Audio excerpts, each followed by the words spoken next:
K-M-E-L-S. Camels, the cigarette that's first in the service, present the Abbott and Costello program. With the music of Leet Stevens and his orchestra, the songs of Connie Haynes and the Camel Quintet, tonight's guest, Miss Marlena Dietrich, and starring Bud Abbott and Lou Costello.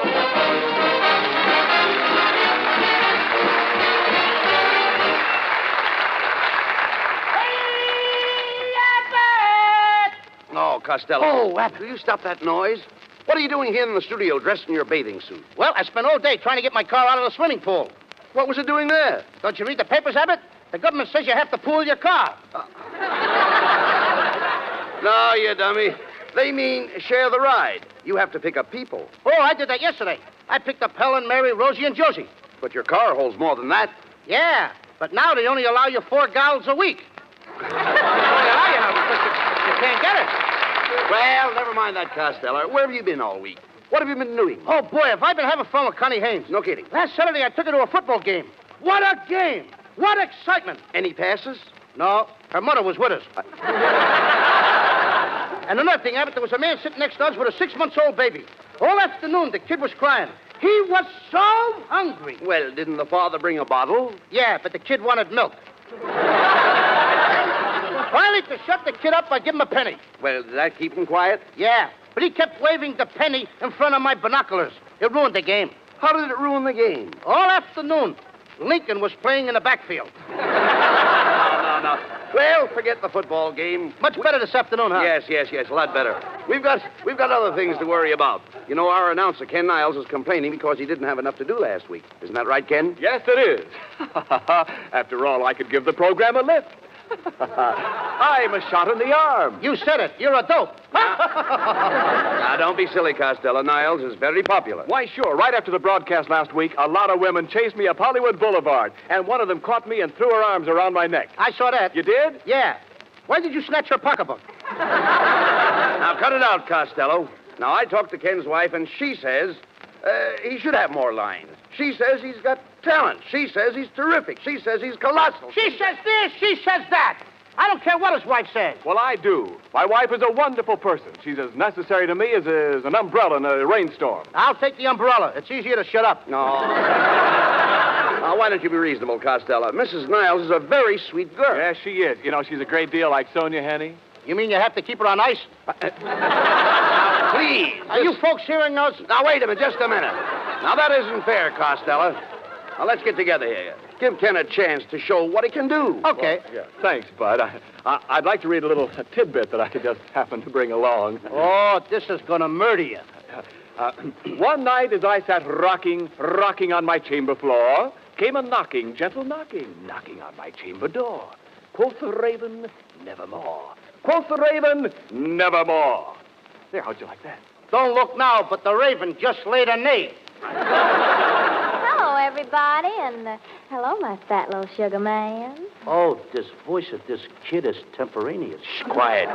Hello, Connie. Mr. Costello, honey, I'd like you and Mr. Abbott to meet someone. This is my Aunt Ruby. Hello. Nice to meet you. Hi, Aunt Ruby. How do you like California? Connie doesn't have enough to do. Wait a minute. After all, I listened to the program last week, and there should be more music.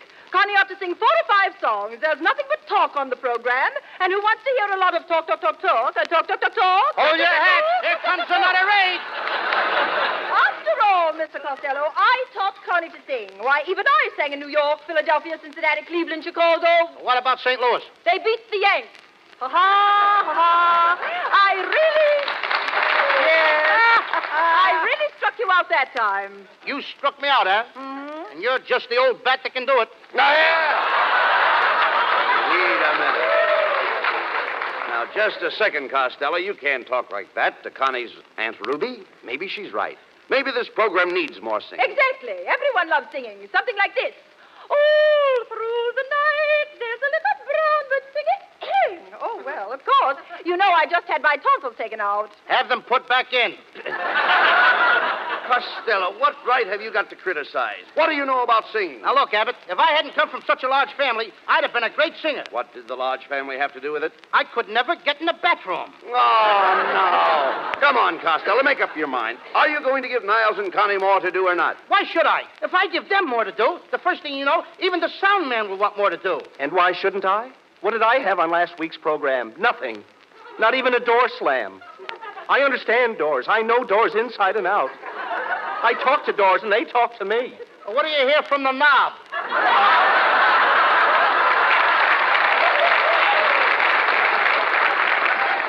Ah, well may you laugh. Little do you know how important every little sound is to me. Even the sound of a moth chewing on an overcoat. Like this. What's that funny sound? That's the moth spitting out the buttons. Don't you think sounds are fascinating? Here is a sample of my day. When work is through, I walk home at night in the rain. I open the door. I go in and shut the door. Then I walk upstairs in the rain. It's raining in the house? Yes, we're waiting for a government ceiling.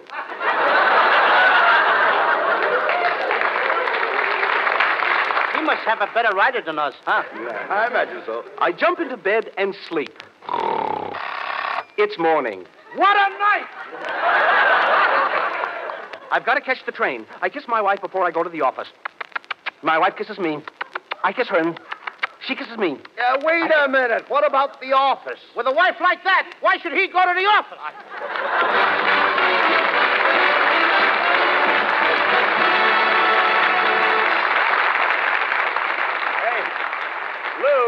Lou Costello. Yes, sir. Me? Yeah. How's your spelling this week? I can spell anything. Okay. Spell crumpets. Crumpets. Yeah, crumpets. Crumpets. Yeah. No. Crumpets. Crumpets. Wait a minute. You left out the T. Today, I gotta have crumpets without tea. Well, why? I lost my sugar ration card. Oh, now, wait a minute. Look, Lou. Ration card. Yeah. But anyway. Ration. Ration. Look, around here, you can't forget any T's. Why not? Well, because with us, it's important. In fact, with any cigarette smoker, T ought to be one of the most important letters in the alphabet. Is that right? Why, sure. T stands for taste and throat. That's anybody's own personal proving ground for cigarettes. The T-zone. Now, of course, most people have tried Camels. But have you tried them lately, since you've been smoking more? Give Camels the T-zone test now. Ask your taste about Camel's flavor. You'll find it wears well, doesn't go flat. Ask your throat about Camel's mildness. It's the best judge you can find. Thousands of smokers who are making their own T-zone test advise Camels suit them to a T. Just remember that you're the one who's doing your smoking. For steady pleasure, try Camels. You'll find they're slow-burning, cooler smoking, richer tasting, milder, better. Because Camels are expertly and matchlessly blended of costlier tobaccos. So take a tip from your T-zone. Your throat and your taste will tell you. C-A-M-E-L-S. Camels. Get a pack tonight. You'll want to buy a carton tomorrow.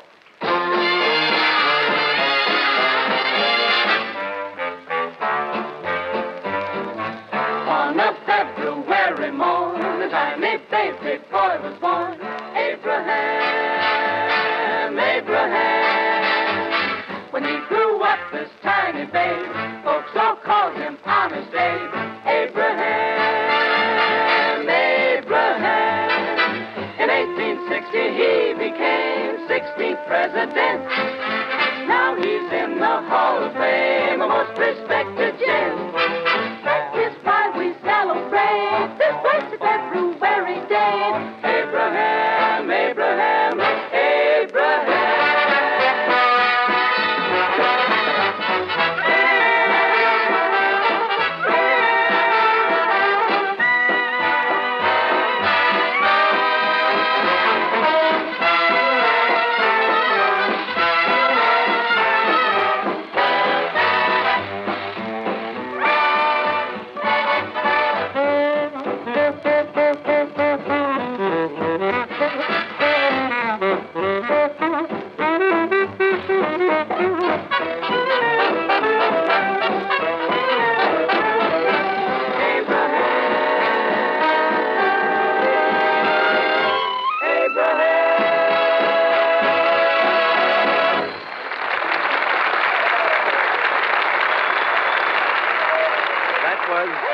Stevens Orchestra with the Camel Quintet.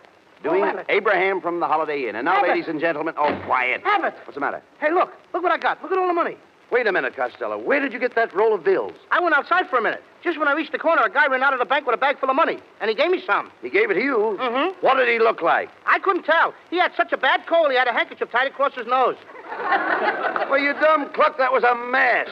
The man was a bank robber. Oh, I don't think so, Abbott. He was the president. He offered to sell me the bank for a squawk.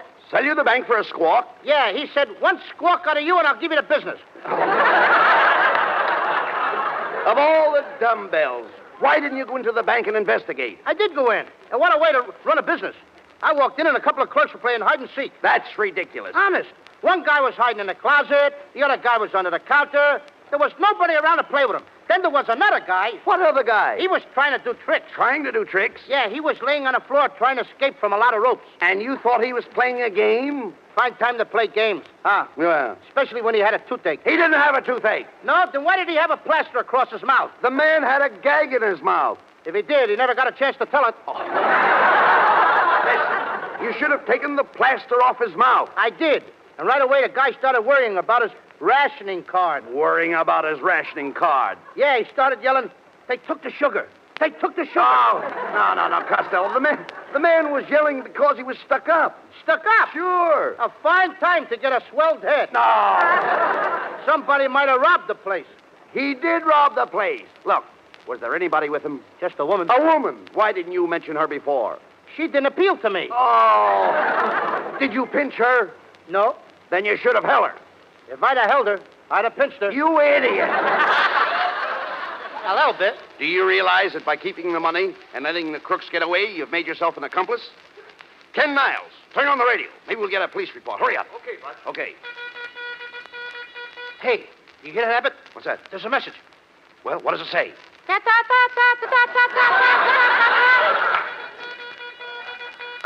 all citizens. The Fifth National Bank has just been held up by Black Pete and his gang of desperate bandits. When last seen, the gang was headed for their hideout at Deadpan Gulch. Also at large is their accomplice, described as 5 feet tall, 5 feet wide, that is all. That's me, Mr. 5x5. Costello, you know the police are after you. Now, you've got to capture that gang to clear yourself. Now, you can't do it alone, so call a posse. That's the thing. Okay. Here, pushy. No. Here, pushy. No, Lou, please. Deadpan Gulch is in the heart of the cattle country. It's the home of the Western bandits and cattle rustlers. Then I'm just a guy, Abbott. I became a 3-letter man chasing cattle rustlers. Oh, how could you become a 3-letter man chasing cattle rustlers? I sat on a branding iron. But did that cause you to catch the rustlers? Catch 'em? I passed 'em. But this is going to be a long trip. Now, you'll have to get an outfit. What are you going to wear? I'll wear a 10-gallon hat, a tan shirt, a leather belt, and a bloodhound. What pants? The bloodhound. No, all right. Never mind the outfit. And another thing you'll need is a horse. Have you got a horse? Have I got a horse? Yes. I got a horse, and he's my pal. Well, that's swell. I eat with my horse. That's wonderful. I drink with my horse. I even sleep with my horse. You sleep with your horse? I got it. It's his blanket. Now, tell me, can you ride a horse? Sure, I can ride a horse. One time, Abbott, I rode 2 horses at once, standing up. I had my right foot on one horse, my left foot on the other horse. All of a sudden, we came to a fork in the road. Each horse went in a different direction. That was a laugh. Yeah, I thought I'd split. Well, never mind. The first thing you have to do is find the bandit's trail. When you do, you leap into the saddle and away you go. Your face is stern, your grip is sure, your clutch is firm. How's my transmission? All right, listen, please keep quiet. Then you ride. You ride out across the prairie. You ride for hours and hours on end. That sounds logical. Don't interrupt, please. You ride and you ride until your trousers are worn thin. Finally, there you are. I knew I'd come through. Yeah. Well, Costello, what are you going to do? Are you going out after the bandits? Are you going to clear your name? I'm going to clear my name, Abbott. Attaboy. I'll do it. I knew it was in you. I'm going to get it out of me right now. Come on. I'll get them bandits. But just tell me one thing. If I get killed, what's going to happen to that little fellow that depends on me? The poor little fellow won't get anything to eat anymore. That poor little fellow won't even have a roof over his head. If anything happens, Abbott, it'll kill him. The poor little fellow. Costello, who is the poor little fellow? Me?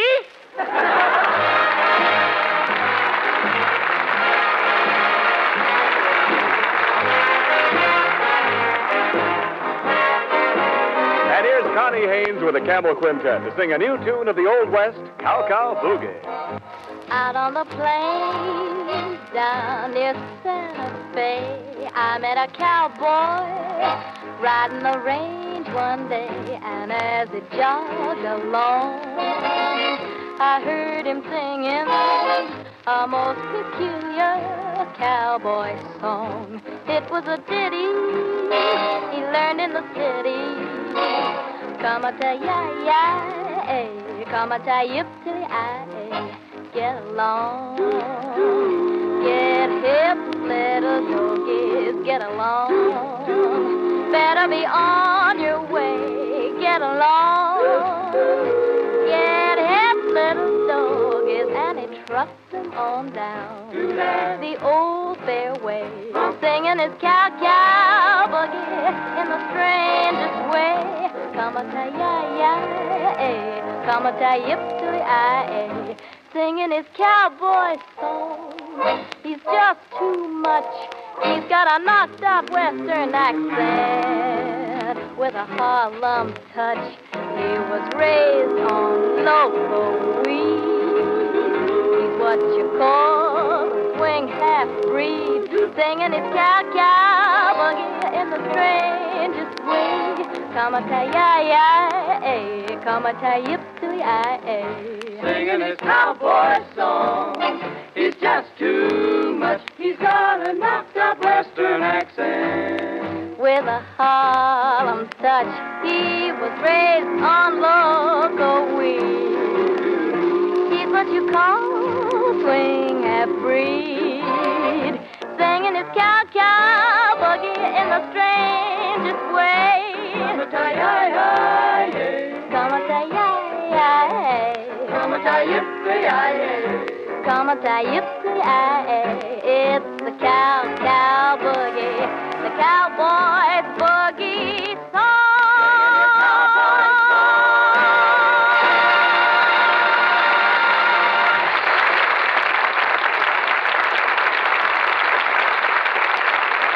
And now, back to the adventures of our heroes, Abbott and Costello, as we find them hot on the trail of the bank bandit Black Pete.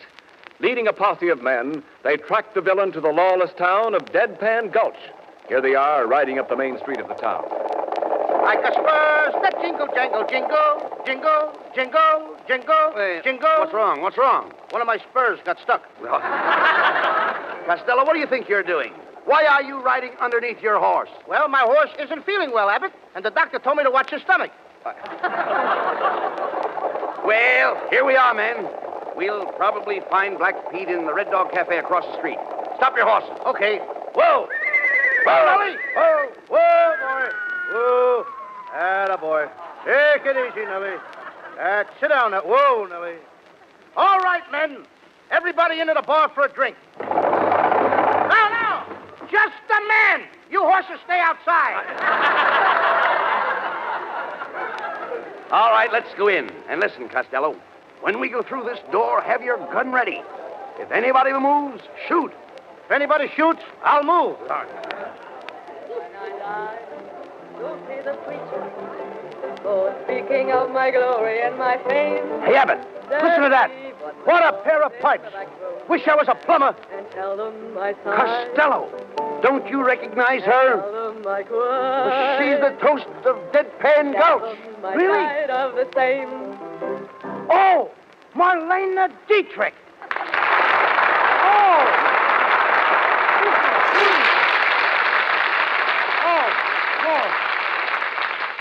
Lou, look at that lovely face. That face has made a fortune. Yeah, it runs into a nice figure. Hello, boys. Hello, boys. How big are men where you come from? Welcome to the Red Dog Cafe. Did you like my song? What do you think of my range? Your range is lovely. In fact, I like your whole kitchen. Oh, you flatter me.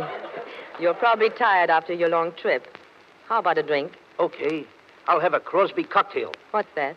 One drink and then bing. With your personality, I would suggest straight corn.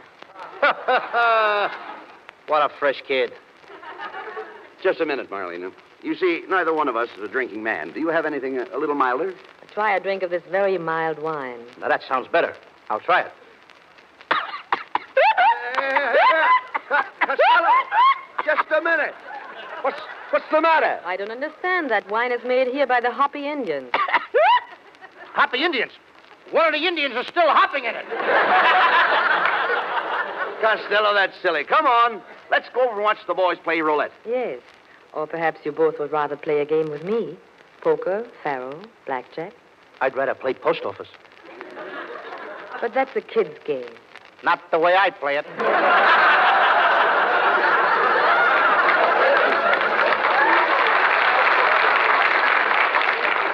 You know, little fat man, I could go for someone like you. You could? Yes. Do you know someone? Sure. What a fresh kid, Abbott!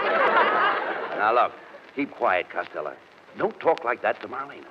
She may know where Black Pete is. Try to win her confidence. Turn on the charm, you know. I'll turn on the charm. Okay, watch me. Marlena, my love, I adore you. You do? Yeah. Marlena, will you let me be your slave? Will you let me do something for you that I have never done for any other woman? What's that? Will you let me press your slacks? Costello, will you stop that? You just don't know how to handle these Western girls. Oh, yes, I do, Abbott. Marlena, one time I was in love with a bow-legged cowgirl. She was too bow-legged to round up the cattle. What do you mean? Well, she had a terrible time getting her calves together. What are you talking about, Costello? You've never even been in love with a girl. Yes, I was. I can see her now. She always wore cotton stockings. Cotton stockings? What happened to her? Nothing. But of all the girls I got tattooed on my chest... On your chest? Marlena, I love you the best. The best? Better than the rest. The rest? In the West. The West? On my chest. On your chest? There's an echo in the joint. Well, there's no question about it, Costello. Marlena Dietrich just can't be bothered with a man like you. Marlena, is that true? Oh, Lou, if you only had the eyes of Clark Gable, Yes, the nose of Tyrone Power, yes, yes, the chin of Gary Cooper, yes. the face. The face of who? That's all, if you only had a face. You know, the kids get nervous. Look here, Costello. We're wasting time. Did you forget why we came to Deadpan Gulch? We've got to find Black Pete's hideout. Black Pete, he's the most dangerous character in these parts. Oh, he don't bother me. But he's very tough. He eats little men like you every morning when he gets up. That's me, the breakfast of champions. But, Lou, why don't you give up this mad search? It can only lead to your death. I think you got something there, kid. Hey, Abbott, I am scared. Ain't you scared? No, I'm not scared. Then why are you biting my nails? But no matter what happens, I'm going after Black Pete, Marlena. And if I die, I want you to take this shirt of mine as a keepsake. But suppose you don't die. Then wash it and have it back by Monday. And no starch in the collar, either. Listen, Costello, cut out the foolishness. Now we line up everybody in the room until we find our man. That's right, Abbott. Everybody line up and empty out your pockets. Why are you making them empty their pockets? I lost my yo-yo. Now, wait a minute, boys. It's not necessary to look any further. I am Black Pete. You are? What a fresh kid. What a stale plot. I think you got something there. Marlena, I still don't believe all this is true. It is true. I took the money from the bank, but I did not steal it. It was my own money. It was my pin money. $100,000 pin money? I have very expensive pins. If you don't believe me, I'll show you. I have all the money right here in my stocking. Look. Abbott, what a cute bank. What a place to make a deposit.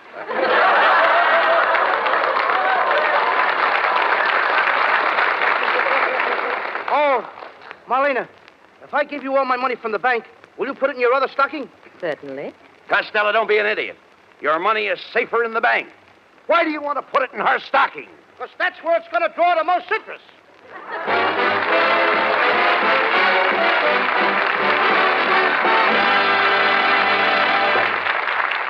Before we hear from Abbott and Costello again, do you want to find out how hitting ground feels to a paratrooper? Well, just hop off the top of a truck going 15 miles an hour. But don't try that until you're as husky as an All-American halfback and as nimble as a circus tumbler. Even then, you'd have to learn plenty to qualify for the shoot troops, fighters as tough as any in the world. And whether your job is to dangle in midair from silk cords or whether you're making the shoots, you want to get the most out of your off-duty moments. Take Helen Lynch, for instance. She works at the Pioneer Parachute Company, making some of the chutes used by our paratroopers. Like so many of us, Miss Lynch is smoking more these days, and she sticks to Camels. She said, quote, "Package after package, Camels never tire my taste or wear out their welcome. They have such a rich, full flavor, and they're so easy on my throat." Unquote. Camel is first in the service. Actual sales records in post exchanges and canteens show that with men in the Army, the Navy, the Marine Corps, and the Coast Guard, Camel is the favorite. Why is that? Well, just ask your own throat and taste. Camels have a full, rich flavor, the kind that wears well, doesn't go flat.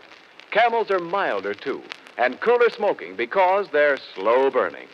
The big reason behind this Camel goodness is costlier tobaccos, blended in the years-old Camel tradition of quality tobacco blending. If you're smoking more these days, try Camels. Your throat and your taste will tell you. C-A-M-E-L-S. Camels. Get a pack tonight. Send the carton to that fellow in the service.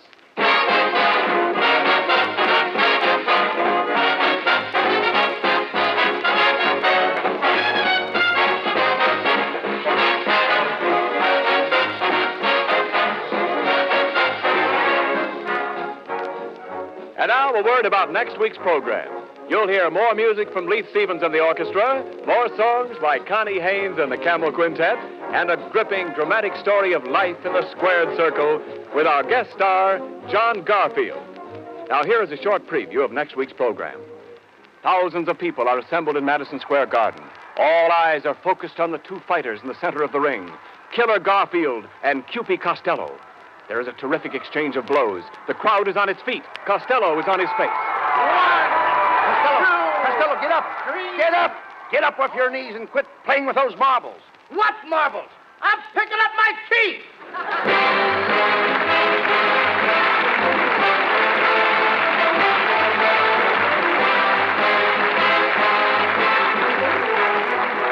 Be sure to tune in next Thursday night at the same time for another big comedy show starring Bud Abbott and Lou Costello, with John Garfield as our guest, brought to you with the compliments of Camel Cigarettes. Camel presents 3 great radio shows each week. Abbott and Costello on Thursday nights. On Friday night, it's the Camel Caravan with Lanny Ross, Herb Schreiner, Xavier Cugat, and Our Town. And Monday nights, Blondie. Marlena Dietrich, who appeared with us tonight, has just completed a new Universal picture, Pittsburgh, with John Wayne and Randolph Scott. And here's the latest news about the Camel Caravans, those swell traveling shows that entertain our boys in the Army camps. 15 Army and Navy training stations will be visited this week, including Camp Gordon, Georgia, Camp Pendleton, California, and Camp Croft, South Carolina. This is Ken Niles speaking for the makers of Camel Cigarettes, and wishing you all a very pleasant good night.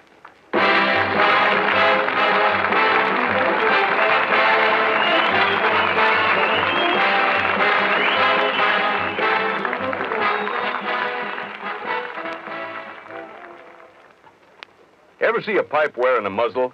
No, sir, and you never will, because that won't keep it from biting. Thing to do is get Prince Albert, the brand that's no-bite treated for real smoking comfort.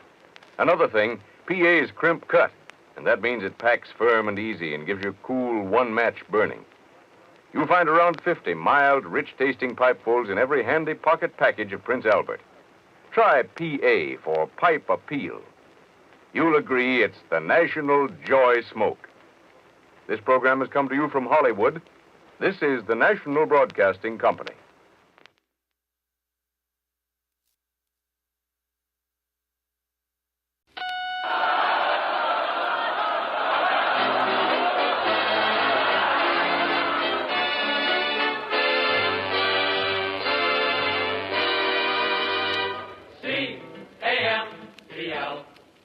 Camels, the cigarette that's first in the service, presents from the 6th Ferrying Group Air Transport Command at Long Beach, California, the Abbott and Costello program. With the music of Pete Stevens and his orchestra, the songs of Connie Haynes and the Camel Five, tonight's guest, Miss Merle Oberon, and starring Bud Abbott and Lou Costello.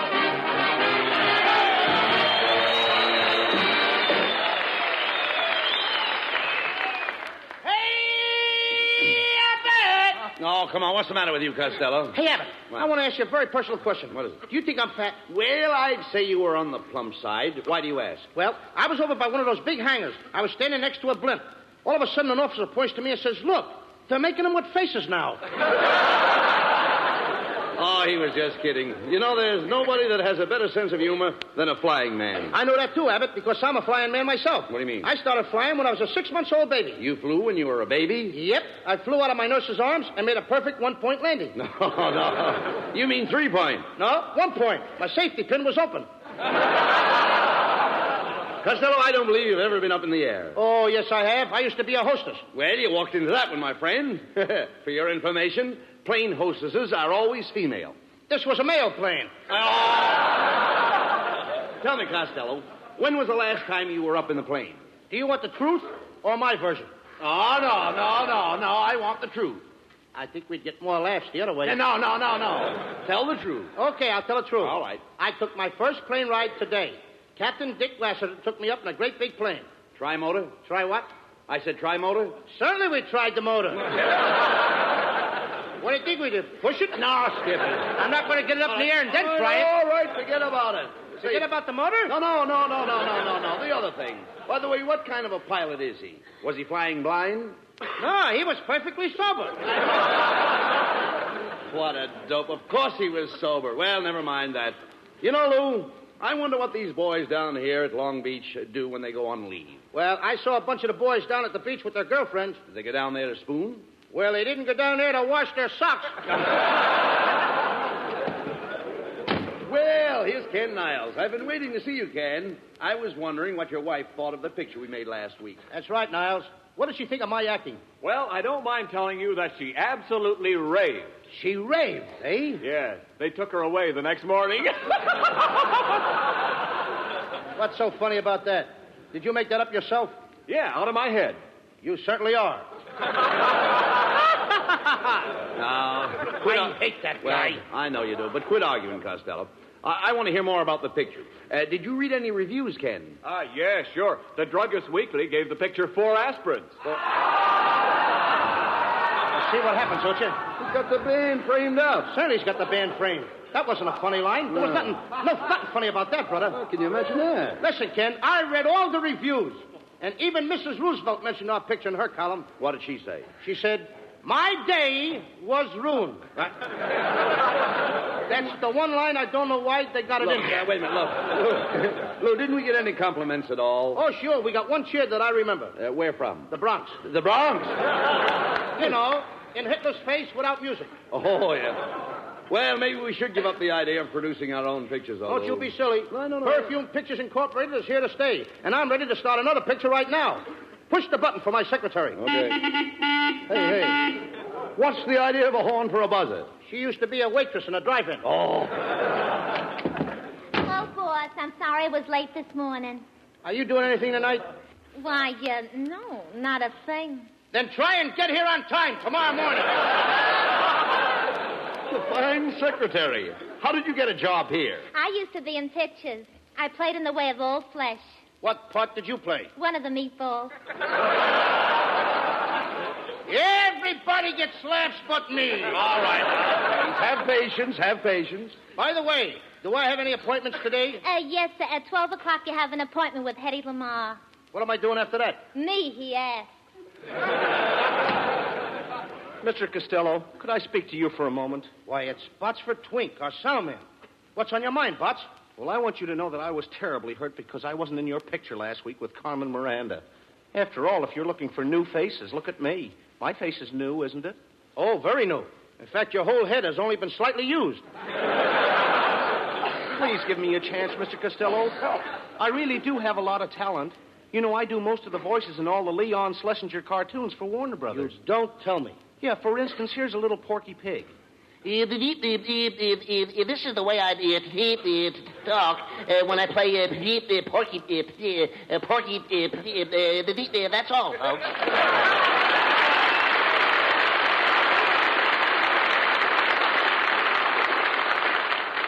I'll play Porky for you for $1,000. What are you talking about? Warner Brothers don't pay you that? I know, but pork has gone up.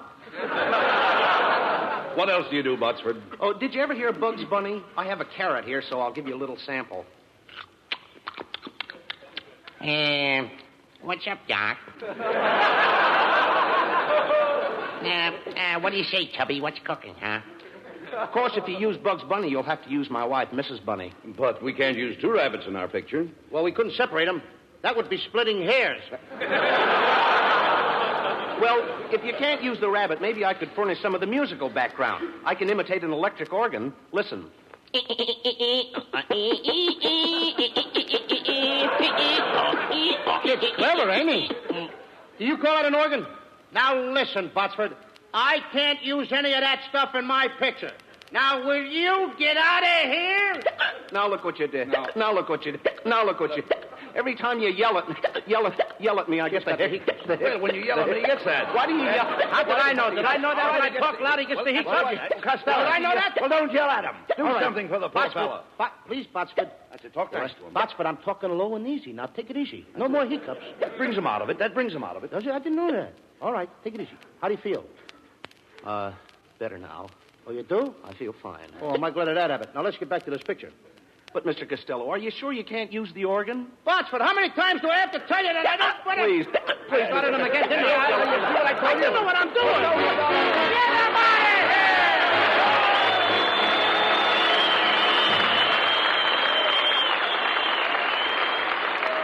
Hey, Lou Costello. Oh, yes, Niles. I want to ask you something. Do you know anything about winter sports? Are you kidding? I'm one of the best ski jumpers in the country. Really? Sure. Last winter at Lake Placid, I made my biggest jump. Yeah? I climbed up to the top of the slide. Thousands of people were looking up at me. Yeah? And when I leaped into the air, I went down at 60 miles an hour, and I made a sensational jump up 200 feet. 200 feet? Yep. And I could have even gone further if there was snow. Oh, Lou. look better tonight. Thank you. Lou, I know another good skier, and his name is Dick Durrance, and he's one of the finest skiers in the world. In fact, he's so good that the government asked him to give instructions to ski troopers in lightning-fast mountain warfare. Dick knows his smoking, too. He said, quote, I've smoked Camels for years. They have the full, rich flavor that I want in a cigarette. No matter how often I smoke, Camels never tire my taste, never get my throat. Unquote. Yes, and with men in all the services, Camel is the favorite, too, according to actual sales records in the stores where they buy cigarettes. Try Camels yourself for steady pleasure. You'll like the way they hold up, wear well, pack after pack, no matter how many you smoke. The reason is extra flavor, and you know Camels always have more flavor. Better yet, Camels combine flavor with extra mildness, the extra mildness that goes with slow burning and cool smoking. One reason for that is costlier tobaccos, blended as only Camels know how to blend. Now remember, you're the one who's doing your smoking. Your throat and your taste will tell you. C-A-M-E-L-S. Camels, get a pack tonight. Send a carton to that fellow in the service.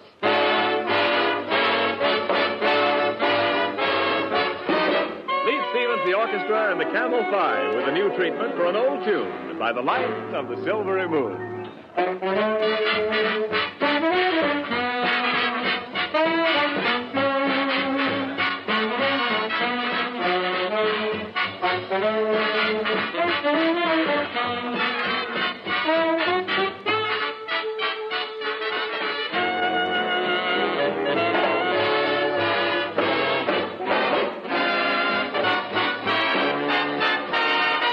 By the light of the silvery moon, I want to spoon. To my honey I'll croon love's tune.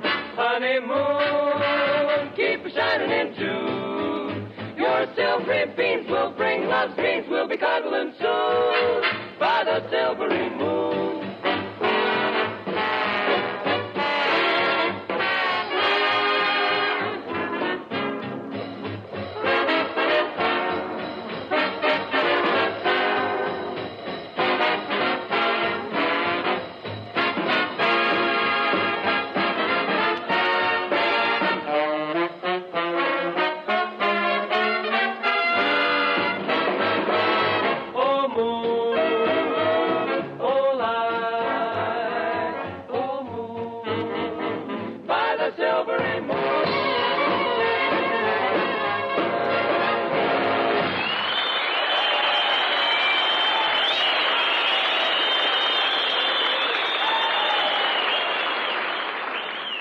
Costello, we can't hold up production on your new picture any longer. Now, we've got to get a leading lady. How about giving that secretary of yours a chance? She has blue eyes and blonde hair. And a Supreme Court figure. What do you mean, a Supreme Court figure? A Supreme Court figure? What do you No mean? appeals. Oh! Besides, I phoned Merle O'Brien about playing a leading part. You did? Yes. I picked up the receiver and I said, Merle, darling. Merle, sweetheart. Merle, my love. And then? Then I dialed her number. Merle O'Brien. Merle O'Brien would be swell in our picture. You know, and I sent for a new fashion designer. What is this that just popped in here? What happened? Well, now, wait a minute. I sent for a new fashion designer. Is that it? Now he's in. Come in. Good evening, gentlemen. I'm your new fashion designer. Pierre, you Pierre. To my friends, I'm P.U. You said it, brother. Hey, get a load of that guy's hair. He's a male Veronica Lake. Pierre, this is Lou Costello. Oh, how do you do, Mr. Costello? Thank you, sir. You are just the man I'm looking at. I've not seen you in a long distance. Get the way his hair hangs over his face. Pardon me, Pierre. Was your mother ever scared by a sheepdog? Oh, come on. Leave the man alone. We've got to get him to design Miss O'Brien's clothes. Now, no more remarks about his hair. Looks like a palm tree in a high wind, doesn't it? Well, Mr. Costello, I admit that my hair is a standing joke. Well, it needs a new switch. I don't know what's wrong there. Keep quiet. We must have Miss O'Brien's wardrobe designed before she gets here. Pierre, would you mind telling us some of your ideas on women's clothes? Oh, not at all. The main thing is color harmony. Color harmony? What's that? Well, it's very simple, Mr. Costello. For instance, if you were carrying a pink bag, you would not wear a green dress, would you? Oh, gracious, no. I wouldn't dare. Why, I'd be the laughing stock of my sewing circle. All right, come on, never mind. What kind of line is that to give me a big man? Forget it. Skip those things. Come here, Pierre. Now, with a shortage of materials, how about something plain for Miss O'Brien to wear? We'll call it a defense dress. How about that? How about making it out of barbed wire? That isn't defense. It ain't exactly an invitation. Go ahead, Pierre. Suggest a dress for Merle O'Brien. Something that she can wear in our picture. Well, being a brunette, I would suggest that I make Miss O'Brien a gown of apple green with a peach skirt, lemon trimmings, plum ruffles, an orange belt, and a tangerine scarf. Huh? That ain't a dress. That's a fruit salad. Nevertheless, that sounds fine. Now, what about Merle's hat? Well, the hat should be very simple but very smart. Do you think the boys in camp here would like Miss O'Brien in a hat that has 3 roses and a ribbon on the side? Huh? No, they'd rather have 4 roses with a chaser on the side. Now, get out of here, and I'll design the clothes myself. Oh, Costello, you can't design clothes. Is that so? I just invented a ladies' leg paint that takes the place of stockings. It even covers the knees. It disguises the knees? You said it. You can hardly recognize the old joints. Well, we let Merle O'Brien design her own clothes for the picture. What do you say? Yes, and I'm just the girl who can do it. Now listen, kid, you keep out of this. Look who it is. It's Merle O'Brien.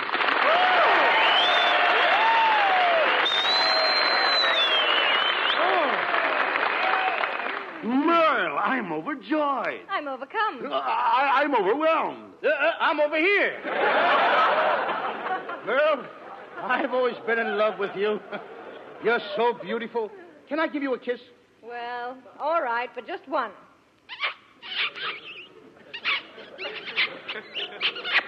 Lou, where did you learn to kiss like that? I used to be a bugler in the Boy Scouts.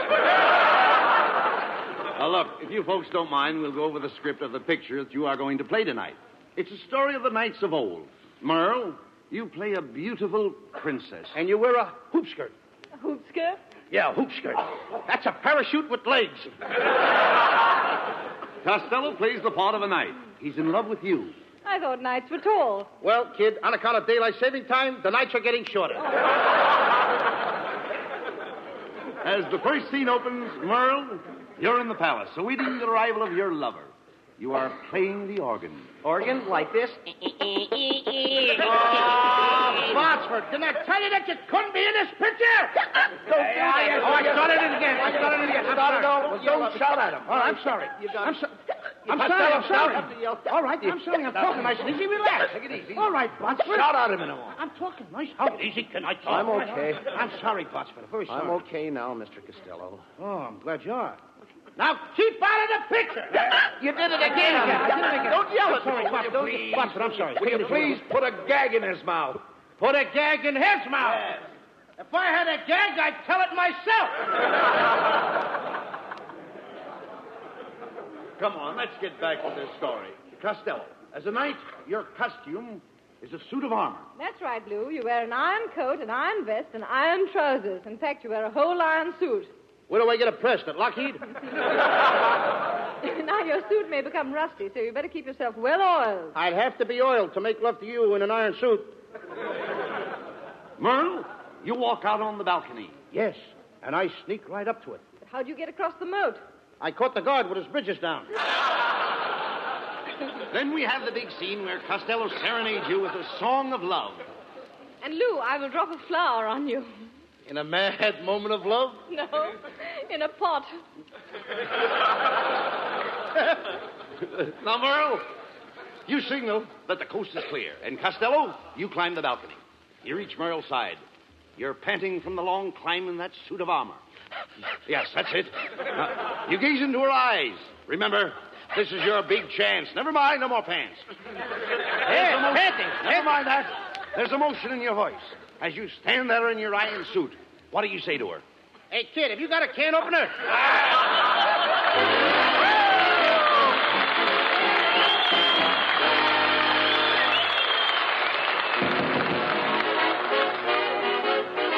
Here's Connie Haynes with a Camel 5 with a new Roomba from the pen of Cole Porter. Hasta luego. In a small cantina on an island far, Senorita Lena sang a song to a hot guitar. All the ding-dong dandies used to gather about when the lovely Lena, Lady Vina, would give in and give out. Hasta luego. Too bad we must part. Hasta luego. And that mucha good luck, sweetheart. Once they'd married Lena, and her rich old guy moved to Pasadena, where the best people go to die. But when she'd collected all his copper preferred, back to her cantina, lovely Lena went flying as she purred. Hasta luego. Too bad we must part.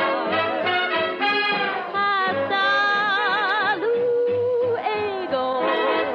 And there's mucha good luck, sweetheart. Ay, hasta luego. Too bad we must part. Oh, hasta luego. And there's mucha good luck, sweetheart.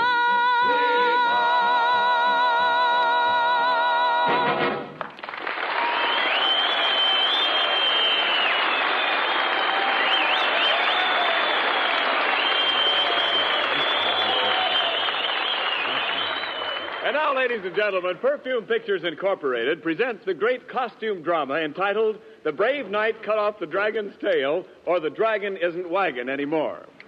The beautiful Princess Guinevere is played by Merle Oberon. Lou Costello is the brave knight Sir Porterhouse, and Bud Abbott is his good friend Sir Loin. I play the part of the king.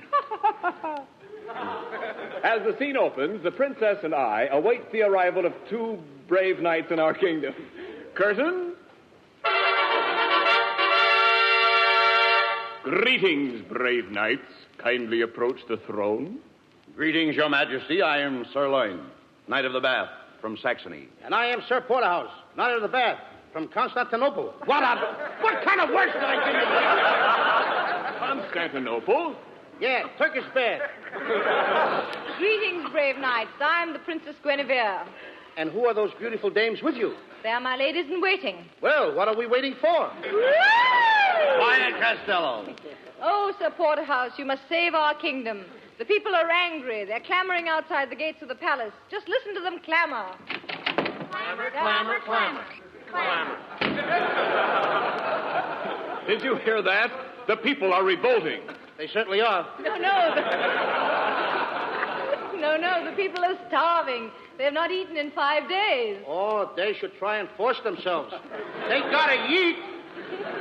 But, my dear princess, have we no food? Alas, no. The dragon has destroyed our crops. You mean all our corn is gone? Yes, there's only enough left for this program. What's so funny about that? What a fresh princess. Listen to the people shouting. They have been shouting for 5 days, but I dare not speak to them. I will speak to the people, Your Majesty. Open the door. I'll make a speech. People of Saxony! That got him. Now, my dear princess, just what do you desire us to do? My dear knight, for several years now, my father has been bothered by a terrible dragon. Why doesn't he pick up his feet? You don't understand. You don't understand. Nobody understood that. Today, the dragon is coming to carry off the Princess Guinevere. You must save me from this mean monster, Sir Porterhouse. He's a very mean beast. Okay, kid. He has 2 heads, one at each end. How does he sit down? He can't. That's what makes him so mean. Well, don't be mean. Don't worry, princess. All right, I'm allowed one mistake, ain't I? I am not afraid of nothing. One time I climbed up a tree and I bagged a ferocious tiger. You went up a tree after a tiger? No! He came up after me. But you said you bagged him. I did bag him. I begged him to go away, but he wouldn't. What happened? Well, I snapped at the tiger snapped at me, and suddenly something whizzed past me. What was it? Pomona. Pomona. Talk sense, will you? Then my uncle came to my rescue, and I finally brought that tiger home stuffed. What was he stuffed with? My uncle. Oh, Your Majesty, the dragon is almost upon us. He's coming to get the princess. Quick, princess. Button up my iron suit. Wait a minute. Just a minute. I thought you were a princess. I work the swing shift on the side. Costello, look at that thing belching smoke and fire. Is that the dragon? It ain't a smudge pot. I'm getting out of here. It's too late. He's got us trapped. Here he comes. Now do what he does. Do exactly what he does. Right. He's staring at you. Stare back at him. I can't. Cockeyed. I can't do it. Quiet. He's roaring at you. Roar back at him. That'll scare him. Wait a minute. Now he's wagging his tail. That lets me out. Look out! Look out, he's going to charge. He's going to charge? How much? No. Quick, grab him. Private Governor. There's a fancy line. Grab him by the gullet. Grab him by the gullet. By the what? The gullet. The dragon's neck. Let him neck. What do I care about their love life? Give me my sword. Give me my sword, somebody. I'll cut his nose off. But how will he smell? That is something that should only interest another dragon. Look out, he's coming at you. Be careful, Costello. Your back is turned to him. He's coming up behind you. I know it. He got me. Where did he get you? Well, if I was wearing a license plate, he would have got off the last 3 numbers. Hey, he ruined my suit. My good iron suit he ruined. You nasty dragon. Get out of here! Oh, don't do that. Don't yell at me. What is with this How guy? can I do the... How can I do the dress? Watch, wait. Now, stop. Stop. What can I do to keep you quiet, Botsford? Will you cut it out? I'm sorry. And it's your own fault for hollering at him. There's only one thing that'll cure my hiccups. If you let me kiss Miss Oberon. Oh, very well. I'll kiss you. If only you'll stop those awful hiccups. Go ahead, Botsford. Kiss her. Okay. How do you feel now, Botsford? Oh, I feel fine. But, what? That's all, folks.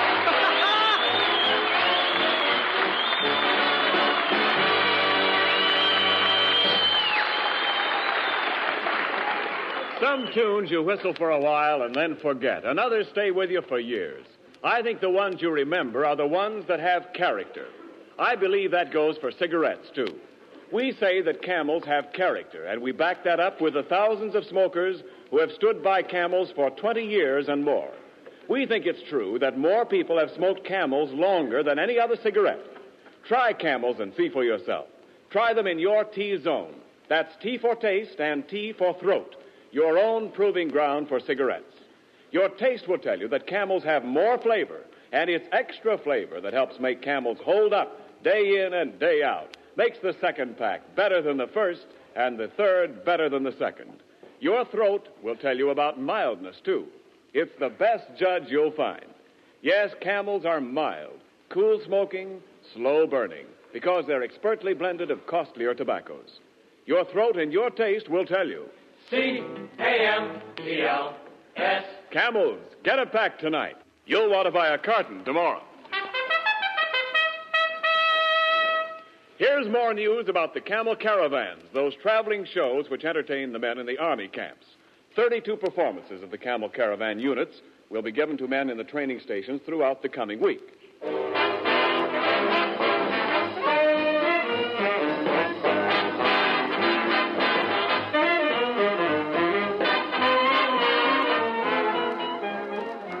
And now here are Bud Abbott and Lou Costello with a final word. Thanks, Ken. Ladies and gentlemen, it's really been a thrill for Bud and me to do this program from the Ferry and Command Air Base here at Long Beach. And an added thrill to be here with Merle Oberon. Thank you, Lou. I had a wonderful time, and it's been lots of fun. That's right, Merle. And we'd like to extend our sincere thanks to Colonel Ralph E. Spake, Lieutenant Colonel John P. Frame, Jr., and their splendid staff of officers for the opportunity to make this visit. Next week, we'll be back in Hollywood on Thanksgiving Day. In addition to the regular gang, we'll have as our guest Herbert Marshall. And we do hope you'll all join us. Until next Thursday, Bud and I wish you all a very pleasant good night.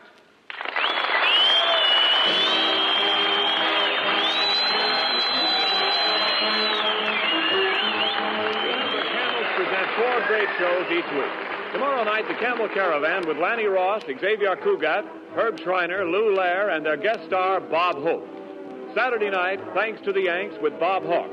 Monday night, Blondie, and next Thursday at the same time, Abbott and Costello with their guest, Herbert Marshall. Our broadcast this evening was from the 6th Ferrying Group, Air Transport Command at Long Beach, and does not constitute an endorsement of our product by the War Department, as they do not endorse any product. The Army has also requested us to make this announcement to all men of 18 and 19. There is a serious need for young men, so serious that the Army is willing to let men of 18 and 19 choose whatever branch of service they desire. Go to your nearest Army recruiting office or induction station tomorrow. Learn about the jobs the Army has open in 13 different branches, all explained by men who know these jobs inside and out. Listen to the Camel Caravan tomorrow night with Lanny Ross, Xavier Cugat, Herb Schreiner, Lou Lair, and their guest star, Bob Hope. And now this is Ken Niles wishing you all good night.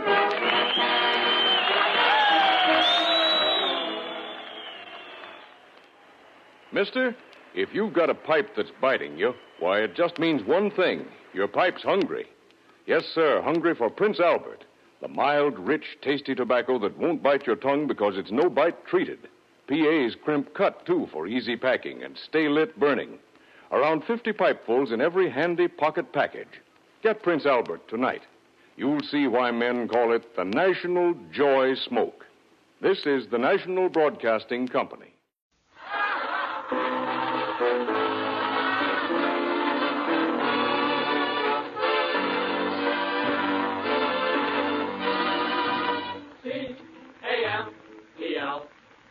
Camels, the cigarette that's first in the service, presents the Abbott and Costello program. With the music of Freddie Rich and his orchestra, the songs of Connie Haynes and the Camel Five. Tonight's guest, Miss Claire Trevor, and starring Bud Abbott and Lou Costello.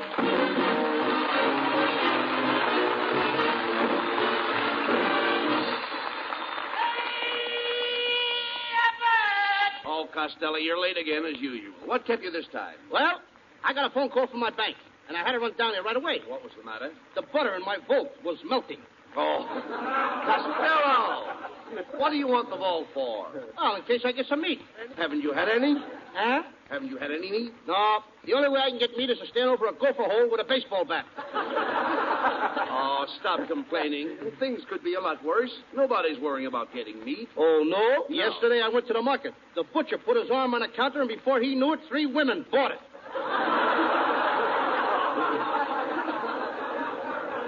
Well, if you're so worried about nourishment, why not take vitamins like I do? Now, vitamin A gives me sunshine. Vitamin B gives me energy. Vitamin C gives me calcium. I take vitamin W. What does that give you? Wow!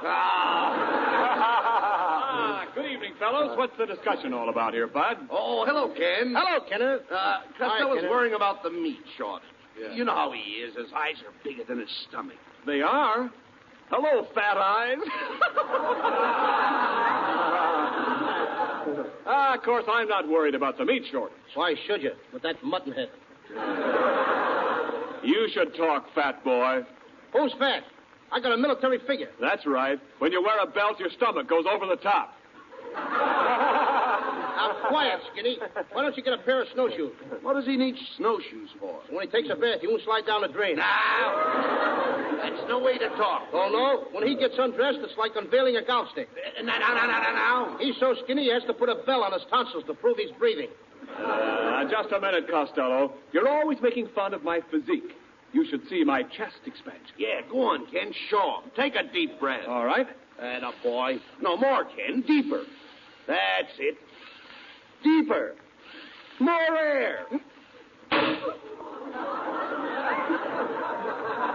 Gee, guess I breathed too deep. Look, Niles, if that wife of yours only fed you some meat, you wouldn't fall apart that way. Oh, yeah? Well, look, my wife doesn't have to. I'm a vegetarian.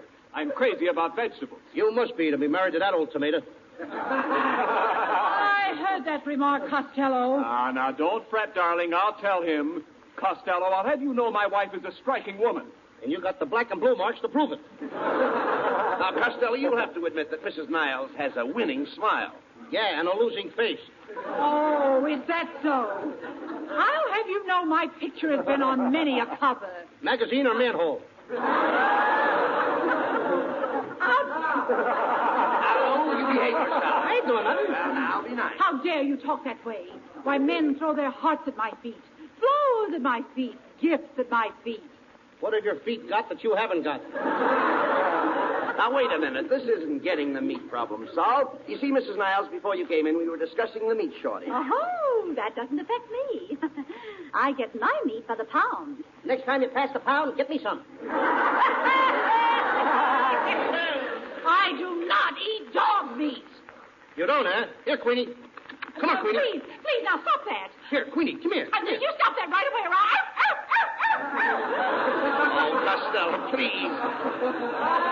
Will you behave yourself? Leave Mrs. Niles alone. Now, don't tell me what to do, Abbott. I'm going to get some meat if I have to go out and hunt it myself. Come in. Hello, Costello. I just overheard that you were going hunting, and I thought I'd drop in and say hello. I'm the game warden up in the woods. My name's Boone, Mr. Boone. That's it. Boone, Boone. Boone. Hiya, Boone. I know your sister, Bab. It's a very good idea to go hunting for meat.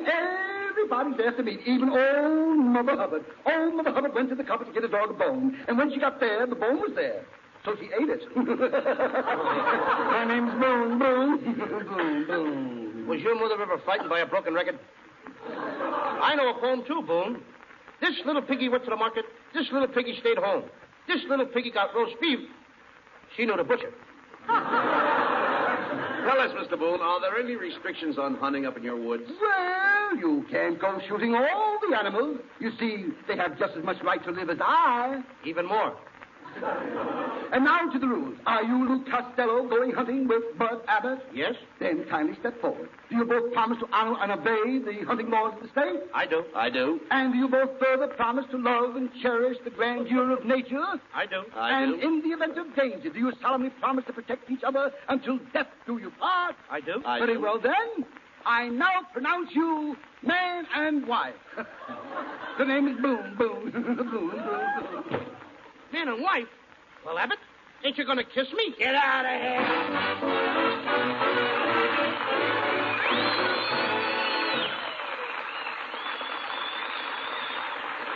Bud.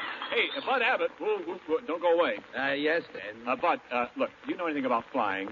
Sure I do. I was flying even when I was a little kid. Yeah, really? Yeah, I jumped off the roof with an umbrella, and I stayed in the air for 3 hours. Oh, wait a minute. How could you stay in the air for 3 hours? My pants got caught on the drain pipe. A ripping joke. But no, Bud, look, I'm talking about real flying. Like trying to tear the wings off an experimental ship in a power dive. Stuff like that is just meat and potatoes for Red Hulse, the Curtiss test pilot who tried out the Navy's amazing new dive bomber. And whether it's planes or cigarettes, Red Hulse likes to test things out for himself. He said, quote, I picked Camels after I'd smoked them long enough to know that they were the only brand that suited me best on all accounts. They're really easy on my throat, and they give me that full, rich taste I like. Unquote. Yes, with men in all the services, Camel is the favorite, according to actual sales records in post exchanges and canteens. You're in good company when you smoke Camels. You're joining thousands of men and women who have been smoking them for more than 25 years. Smoking Camels, the cigarette we believe more people have been smoking longer than any other. Loyalty like that proves Camel's character, the thing that makes you like Camels more with every pack you smoke. You can find out about character for yourself in your T-zone. T for taste and T for throat. Your own proving ground for flavor and mild. You'll find that Camels have more flavor, and it's extra flavor that helps them to wear well, pack after pack. Camels are extra mild, too, because they're slow burning and cool smoking. For steady smoking, stick to Camels, the cigarette that's expertly blended of costlier tobaccos. C-A-M-E-L-S. Camel, get a pack tonight. You'll want to buy a carton tomorrow.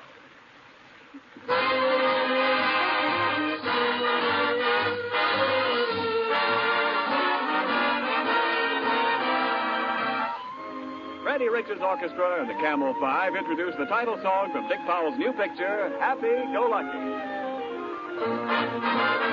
Can this be me feeling so happy-go-lucky? Looking in your happy-go-lucky eyes. Can this be me feeling so happy-go-lucky? Me who always acted so smart and wise. Can this be me singing, oh, everything's lucky? Follow your head with a happy-go-lucky way. Well, if it's me feeling so happy-go-lucky, pardon me while I give forgive to say, heaven bless this happy-go-lucky day.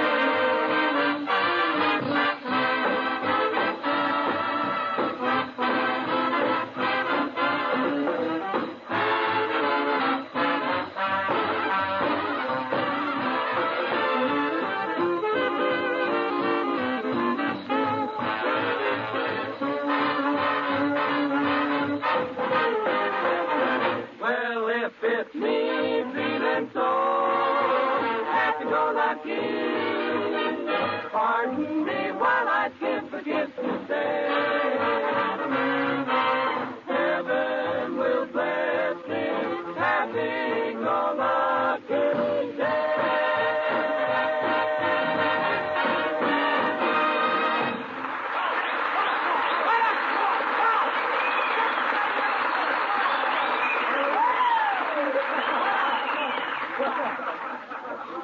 Well, here we are, Costello.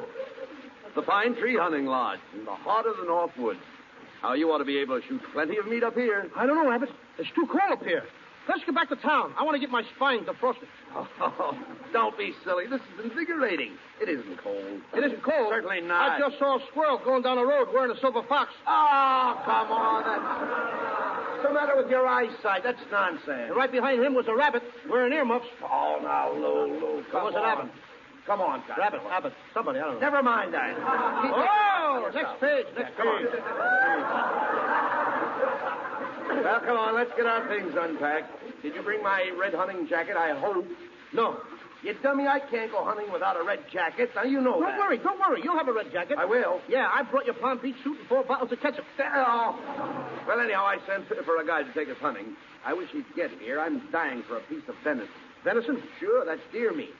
Wouldn't you like to shoot a buck deer? I haven't got a buck, honey.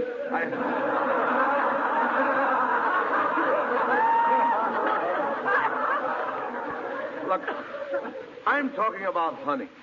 Haven't you ever hunted before? Oh, sure. I caught a mink that shot 9 bucks in 15 minutes. Now, that's ridiculous. How could you shoot 9 bucks in 15 minutes? Did you ever go out with a hungry blonde? Sure, I should say not. Oh, skip it. And get that suitcase unpacked. Hey, wait a minute. Wait a minute. Sounds like a mouse in that suitcase. Open it up. It's a mouse, all right. And I'm only 3.5 years old.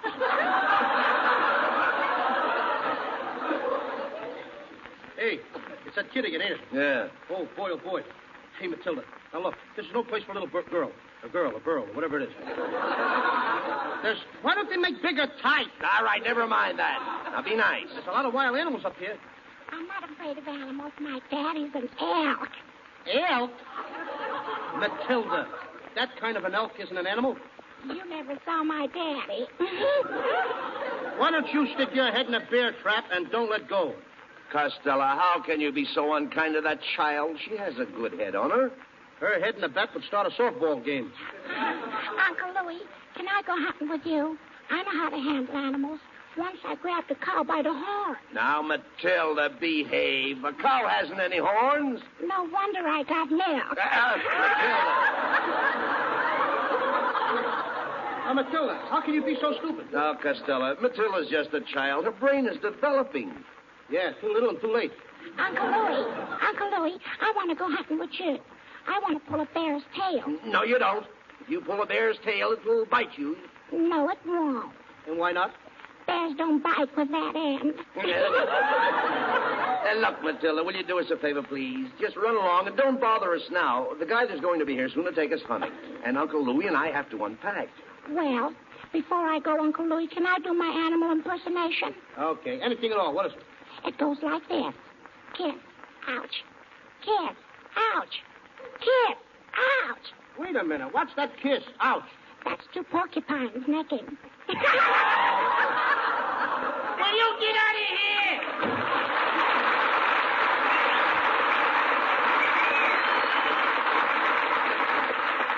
Hey, I'd like to find out who Matilda's rider is.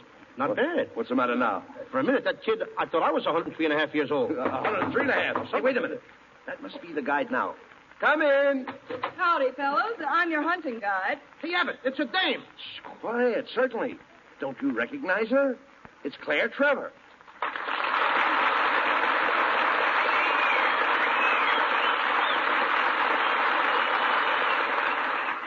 Now, wait a minute, Miss Trevor. We weren't expecting a girl. We thought a man was going to lead us. Well, didn't you ever follow a woman before? Well, once I followed a woman who used to catch minks. Papa? No, another guy beat me to her. Now, don't talk like that, Lou. Oh, that's all right, Mr. Abbott. You know, my sister thinks Costello is the best comedian on the air. Oh, gee, thanks. I'd like to meet her. Well, you can't. We never let her out of the attic. What a clever Trevor. Costello, behave. Now, Miss Trevor. Oh, won't you call me Claire? Well, will you call me Bud? Will you call me when this is all over? By the way, Claire, how did you happen to become a guide handling guns and rifles? Well, you see, in pictures, I used to be a gangster's mole. Mole? The word is mouth. I know, but I can't get a laugh with mouth. Mm-hmm. That takes care of me, sister. All right. Now, just take it easy. No remarks, Costello. You see, Claire, the reason we came up here in the woods is because of the meat shortage. Costello wants to do a little hunting. Oh, really? What's your favorite animal? Roast beef? Costello. People don't hunt roast beef. What was that line in front of the butcher's this morning? Termites? All right. Now, just let it go at that. Take it easy. All right, boys, let's get to the hunting trip. Now, you start out at 5 o'clock in the morning. You tramp for 15 miles with a pack on your back, a lilt in your voice, a song in your soul. And a blister on my heel. We should reach the mountain by noon, don't you think, Claire? Yes, that's about right. And 12 to 1, we climb the mountain. 12 to 1, I don't make it. It must be beautiful on top of the mountain, Claire. Oh, it is. And you can listen to your echo. You simply say, hello, and then the echo says, hello. Sociable, ain't it? And then I yell again, how are you? And the echo comes back, how are you? And then I say, it's a nice day. Say, Claire, Yes, you enjoy that sort of thing? Quiet, Costello. Go ahead. All right, never mind. Please. Happy New Year! Merry Christmas! No, nothing of the kind. You know, echoes. Huh? Echoes. Maybe Claire enjoys them, maybe you don't, so just keep quiet. Go ahead. I like eclairs. Not eclairs, not those things. This is entirely different. Now behave. Oh, it's very exciting. Yes. And as you're standing there, suddenly you hear a loud roar, and through the brush comes the most ferocious bear in the world. Oh, Grizzly. Costello, you rush up and grab him with your bare hands. What kind of a fool do you think I am? Why, are there different kinds?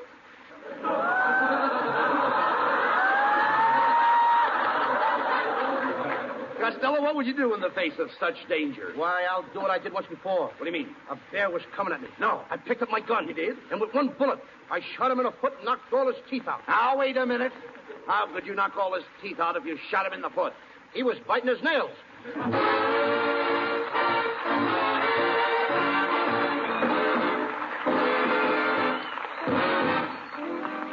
Here's Connie Haynes of the Camel 5 with a sparkling tune from Paramount's Star Spangled Rhythm, doing it for defense.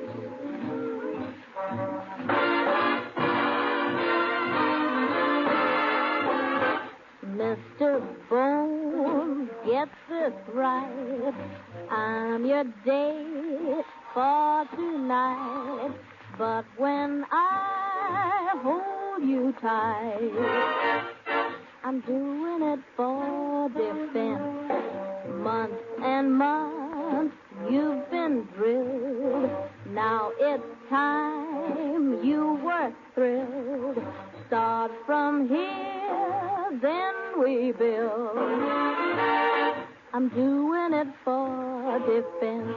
If you kiss my lips and you feel me respond, it's because I just can't afford a bond. If you think you carry grand, brother, relax. You're just a rebate on my income tax. Don't be hurt, don't get sore. I'm a pal, nothing more. This ain't love, this is war. I'm doing it for defense.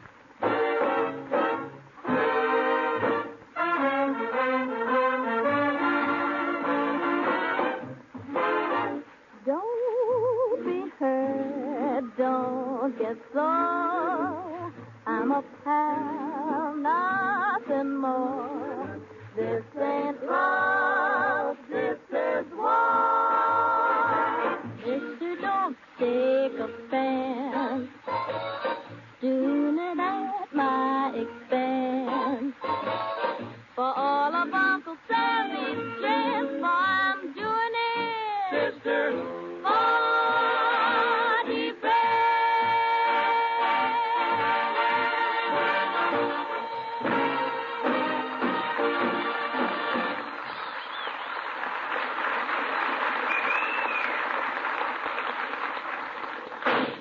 Costello, what are you shooting at? We haven't sighted any game yet. It says in my hunting book, if you get cold, take a couple of shots. Oh. Yeah, but you almost hit me. What's the matter? Eyes bad? What, Claire? Eyes bad. Izu? Oh. Izu a bad girl? Now, Izu? Now. Miss Trevor's trying to pick up some animal tracks. Follow her. Okay. Gee, Claire, that's a nice bustle you're wearing. That's no bustle. A knapsack slipped. Oh, say. Hey, my dog must be on the trail of something. Hey, go away. Get him away from me. Be careful of that dog, Costello. It's an Airedale. I know. I can feel the air. Oh, dear, I suppose I should have brought a muzzle. A muzzle? Muzzle.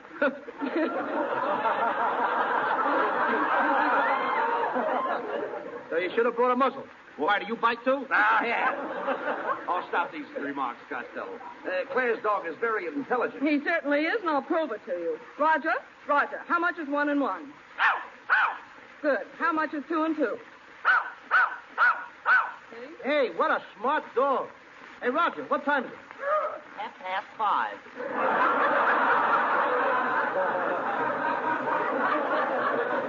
That ain't a hunting dog. That's a watchdog. Thank you. You're welcome. What am I talking to, a dog? Well, boys, you better get your guns loaded. We may come across some game any minute. Your gun loaded, Costello? Yeah. Wait a minute. Look.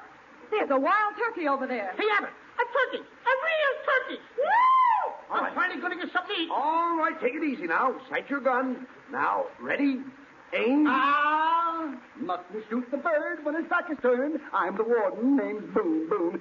Boom Boom. Just a second, Warden. I'm the guide, and Mr. Costello isn't doing anything wrong. Yes, he is. That's too large a gun for such a small bird. Naughty, naughty named Boom Boom Boom.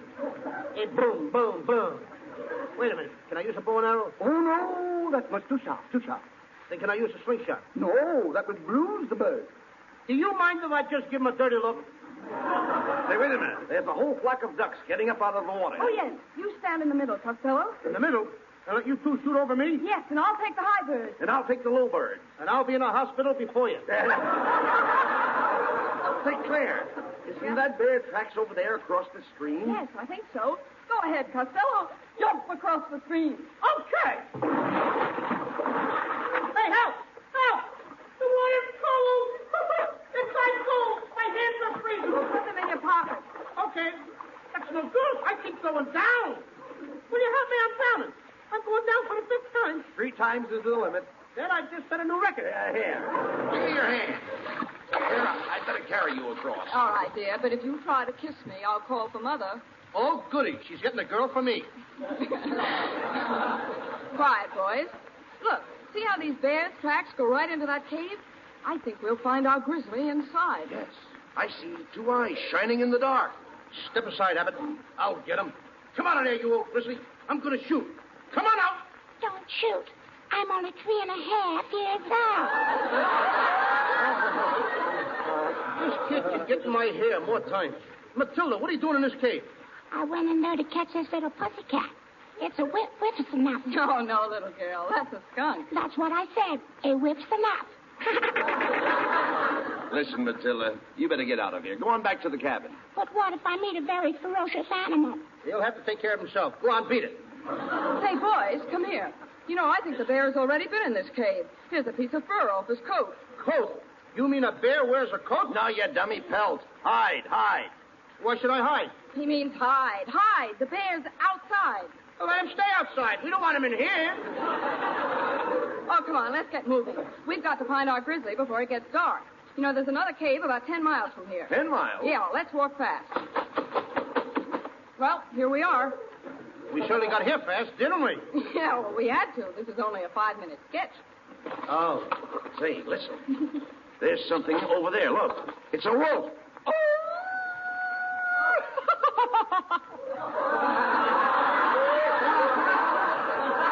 Now, wait a minute. That's Ken Niles. What's the idea, Niles? You can't be a wolf. Why not? He's from Hollywood.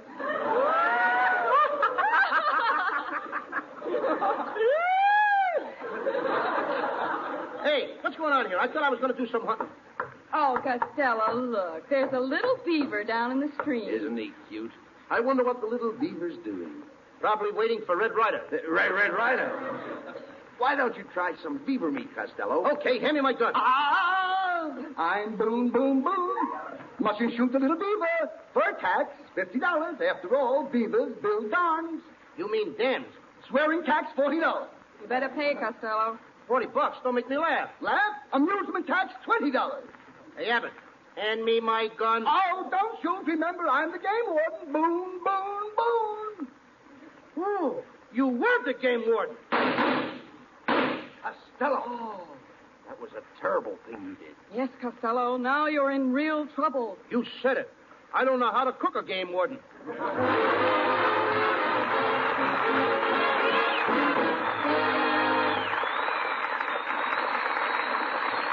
Land and sea and in the air, it's camels. Camels, first with the men in the army. Camels, first with the men in the Navy.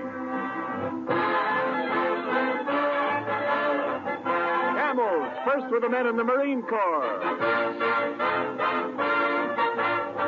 Camels, first with the men in the Coast Guard.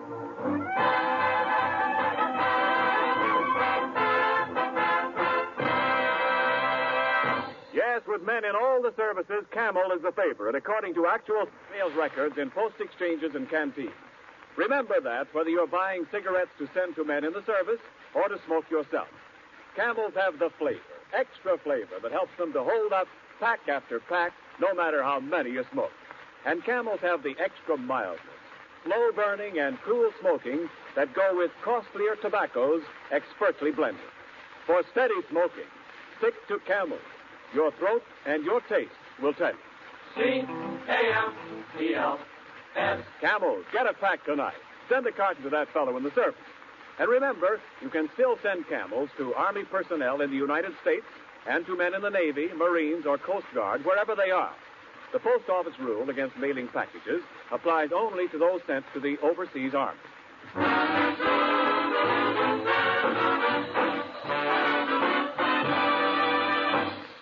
Before we hear from Abbott and Costello again, here is an important announcement from our government for every young woman between the ages of 18 and 35. Your country is facing a shortage of nurses, a shortage so serious that the safety of our war wounded and the health of our civilians are in grave danger. Mid-year classes for student nurses are being formed now. Every student nurse will immediately help to pre-train nurses for overseas duty because students start hospital work right away. Women who are unable to afford tuition may apply for scholarships. Here's what you do. If you are a citizen between 18 and 35, graduated from high school and in good health, write today to Student Nurses, Box 88, New York City. And now, here's Bud Abbott and Lou Costello again. Thanks, Ken. Ladies and gentlemen, next Thursday night our program will be broadcast from the Navy Receiving Station at San Pedro, California. So, to Captain Feineman and his staff, and to my fine friends Chaplain Bennett and Lieutenant Commander Myers, thanks for the invitation, and we'll all be seeing you next week. And our guest will be Betty Hutton. So good night, everybody. Good night. Remember, Camel presents 4 great radio shows each week. Camel Caravan tomorrow night, Bob Hawk on Saturday. Monday night it's Blondie, and next Thursday night, Abbott and Costello with Betty Hutton. Claire Trapper, who appeared with us this evening, will soon be seen in Columbia Pictures' forthcoming Technicolor film, The Desperados. And now this is Ken Niles reminding you to hear the Camel Caravan tomorrow night and wishing you all a pleasant good night from Hollywood.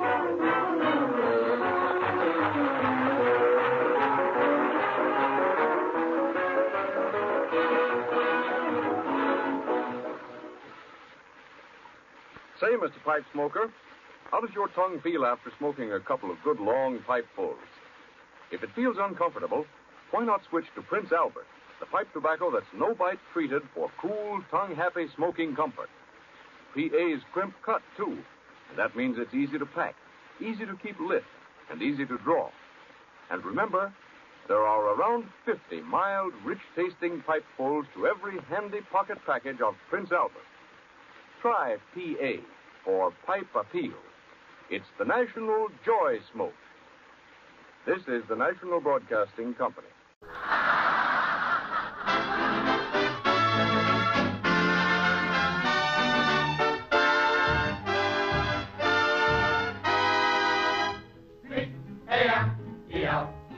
The Abbott and Costello program, brought to you by Camels. Listen to the music of Freddie Rich and his orchestra, the songs of Connie Haynes, Billy Gray as Little Matilda, the famous cartoon character Bugs Bunny. Tonight's guest, Metro-Goldwyn-Mayer star of Marriage is a Private Affair, Miss Lana Turner, and starring Bud Abbott and Lou Costello.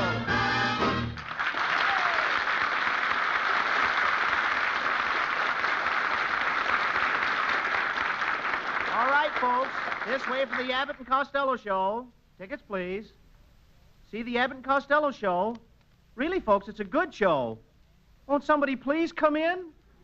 Come on in, you cowards!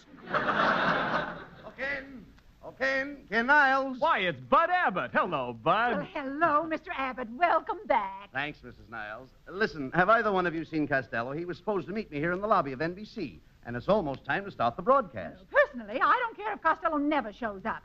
All last season, he did nothing but insult me. But, Mrs. Niles, don't tell me you're carrying a grudge for a year. Well, why not?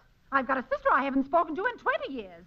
And Costello reminds me of my sister, except for the mustache. But Costello hasn't got a mustache. No, but my sister has. I'm sorry, but that's final. You can't come in here.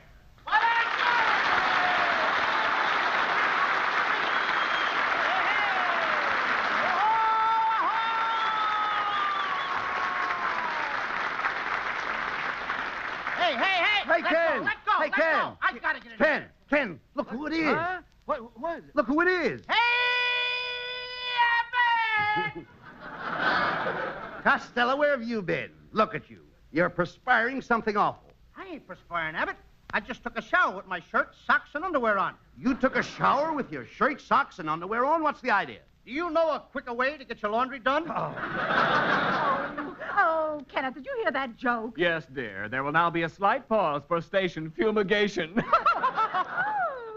Hey, Abbott, don't tell me that's Mr. and Mrs. Niles. Well, Mr. Costello, doesn't it look like us? I wasn't sure. I thought maybe I was getting sick again.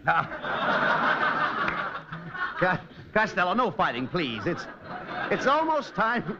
It's almost time to go on the air. Now, Oh, yeah. Ready to go on the air. That's right. I can hardly wait to get in front of that microphone. And also with Lana Turner. Hey, come on, Abbott. Come on. Let's get inside the studio. Just a minute, Mr. Costello. Who are you? But I'm the NBC manager, Fogel. You're what? I'm Fogel. What are you doing for it? No, Mr. Costello, you don't understand. You've been a pretty sick young man, and we'd like to have the NBC doctor check you over before you go into the studio. Are you kidding? I gotta get on the air.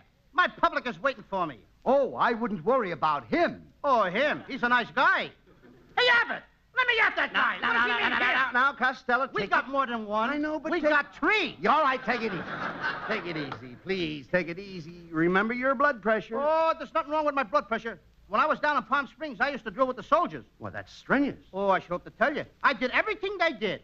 I'd get up at Sunday morning, and I'd take a 20-mile hike, exercise for 3 hours, drill for 3 more hours, and then I'd get up Tuesday morning. What happened to Monday? Wait a minute. What happened to Monday? What happened to Monday? Yeah. You should be so inquisitive. Yeah. Who got up Monday? Oh, I see. I didn't get up Monday. I can see that. Well, Mr. Costello, how about the physical examination? We can't let you in the studio without it. I tell you, there's nothing wrong with me, Poogle. No. Flugel. Stop yelling, Costello. Watch your pressure. But do you see anything wrong with me, Abbott? Well, your legs look a little weak. They're bending way out. Oh, I can't help that. It's a long pull from my socks to my garter belt. Come on in the studio, Costello. We're going on the air. Okay, Niles. Come on, Abbott, let's go. I've been waiting 8 months to meet Lana Turner. Just a moment, Mr. Costello. Now what? I'm from the insurance firm of Birch Bark and Canoe. I'm Birch Bark. Where's Canoe? He went up the river. Ladies and gentlemen, every show must have a bad joke. This one is on us. Now, Thank you. Now, look, mister, our program's going on the air, and we're in a hurry to get to the studio. Exactly why I'm here. Mr. Costello, in view of your long illness, the network has sent me over to check up on your insurance. They must be protected, you know. Now, how about some life insurance? No life insurance for me, brother. Why not? I took some out a couple of years ago, and nothing happened. No, Costello. He means a policy. Are you interested in a straight life? A straight life? Yes. No, sir. I'd like to sneak out once in a while.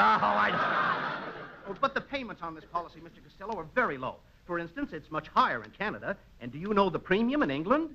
Sure. Churchill.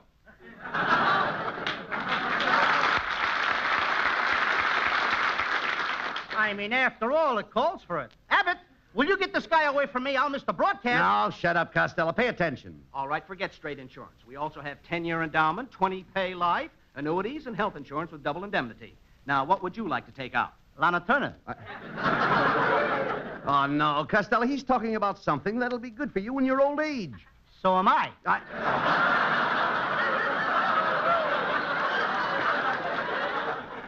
Now, look here, Costello. Let's pretend you're in an accident. What would you do if you lost a leg?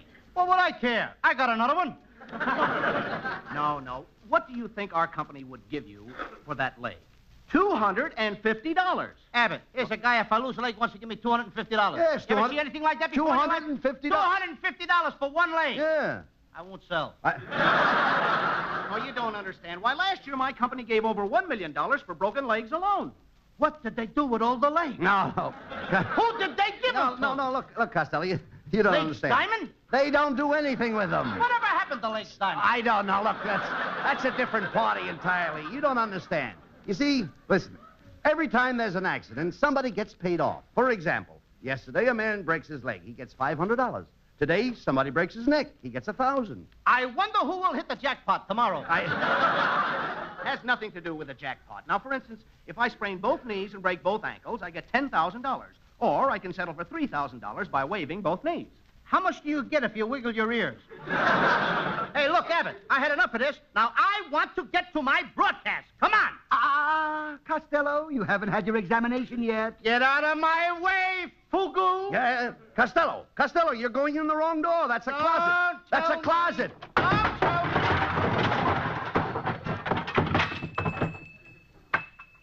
Gosh, Fibber McGee.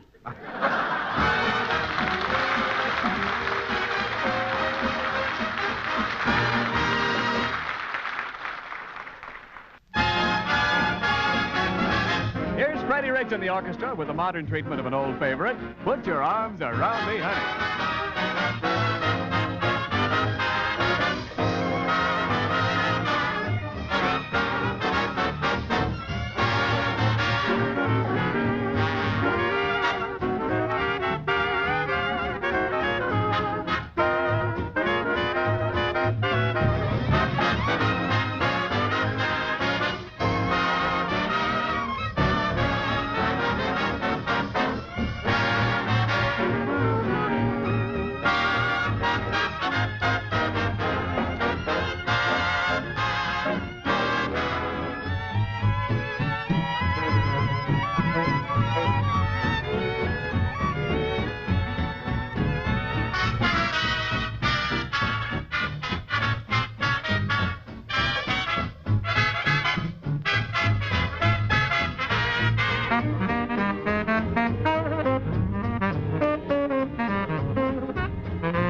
Now, I simply must put my foot down, Mr. Costello. You must be examined by the NBC doctor before you can be allowed in your studio. But what about my program, Fugel? A lot of Turners waiting for me. Oh, don't worry, Costello. You can prove you're all right. Anyway, he's a fine doctor. Oh, he is? Yeah. What's his name? Dr. Jones. P.H.D., M.D.S., LL.D. What school did you go to? That's a fine way to spell Jones. Oh. Ph.D., M.D.S., LL.D. All right, never mind. Spells Jones. Go on in, will you? Will you go in, please? Okay. Dr. Jones, this is Mr. Costello. He's been very sick for a long time, and he must be examined before we can let him in the studio. I'll be right back. Certainly, Vogel. Now, Mr. Costello, take off your coat, vest, tie, shirt, undershirt, socks, shoes, and suspenders. Do you mind if I leave the hair on my chest? Costello, quiet. Go ahead, Dr. Jones. Now, open your mouth, Costello. Wider, wider, wider. My brother would like to see that. Abbott, is he a doctor? No, he's looking for an apartment. I think I got things mixed up. Hey, Abbott, come here. That guy's no doctor. No. What do you mean he's no doctor? That's my line, please.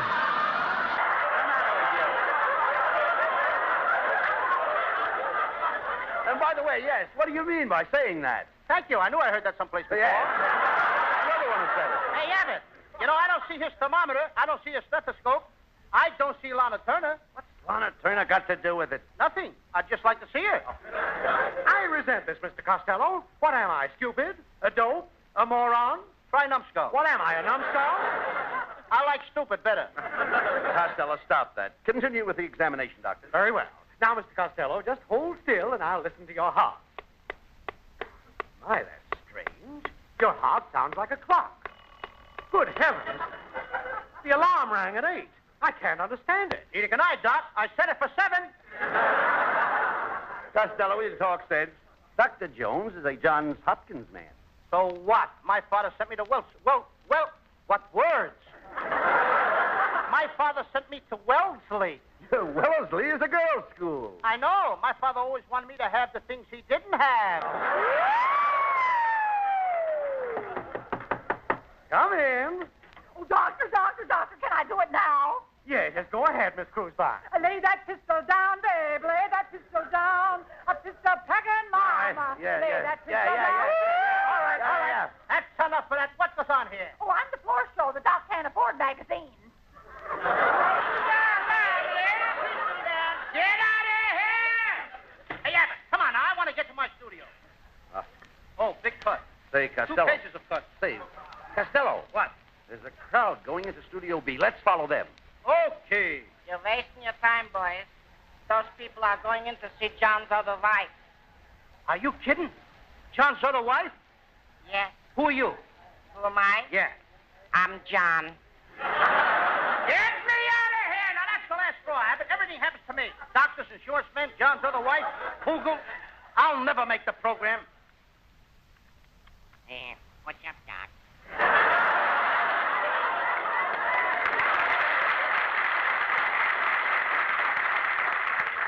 What's cooking, huh, Chubby?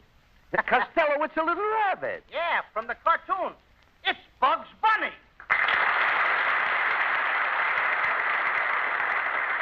Say, Bugs, what are you doing over here at NBC? Well, I came over to see your program, fellas. I get tired of eating carrots. I like a little corn once in a while. That's very funny for a rabbit. You like it, Doc? You know, we could make a great team. Rabbit and Costello. Rabbit and Costello. Say, he's pretty cute, Costello. Why don't we keep him around? Sure, Doc. I can be your bread and butter. Yeah, but who wants a hair in his butter? Come on, Abbott. We're wasting time. Now, don't leave me, fellas. I'm feeling very sad today. What's wrong? Well, I broke up with my girl, Doc. We was going steady. Every day I used to bring her a carrot corsage. And boy, did we have fun. We'd gamble over the fields together, play hopscotch, and check up on the Victory Gardens. But it's all over, fellas. I guess we were just never meant for each other. Why not? She was a gopher. Now, listen, Bugs, will you stop annoying me? All I want to do is to get into the studio. Well, why didn't you say so, Doc? Look, all you have to do is go through that door, turn left, turn right, go 2 miles over the skyway, 3 miles over the byway, then 6 miles down the highway, and before you know it, you'll see Lana Turner taking a sunbath on a patio. But that ain't my studio. I know, Doc, but that's living. Hey, Abbott, will you do something? Do what? Look, Rabbit. Abbott. Abbott, Rabbit. What's the difference? Look, Abbott. Rabbit. Abbott. Will you get him out of here? Oh, give me a break, Doc. Let me hang around your program and pick up a few nickels, huh? I'm a family man. By the way, Bugs, how do you stand in the draft? Well, they just reclassified me 1A. And I got 480 kids. Wait a minute. Just a minute. They wouldn't put you in 1A if you got 480 kids. I'm a rabbit, Doc. They came after Pearl Harbor.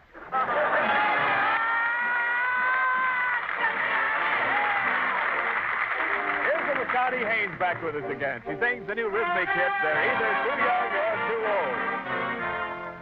You marched away and left this town as empty as can be. I can't sit under the apple tree with anyone else but me. For there is no secret lover that the draft board can't discover. They're either too young or too old.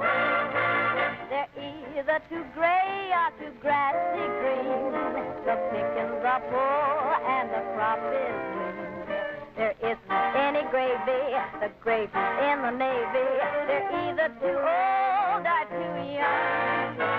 So, darling, you'll never get stung.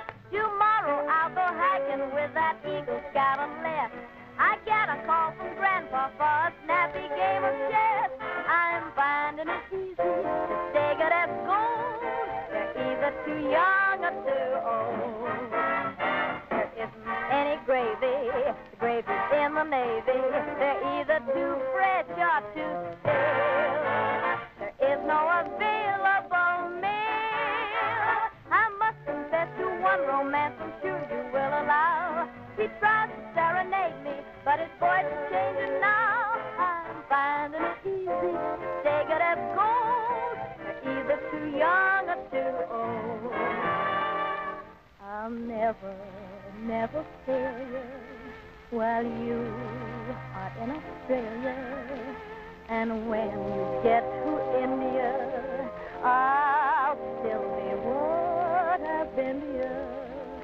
I've looked the field over, lo and behold, they'll take the Army, or they'll take the Navy, 'cause they're either too young or too old.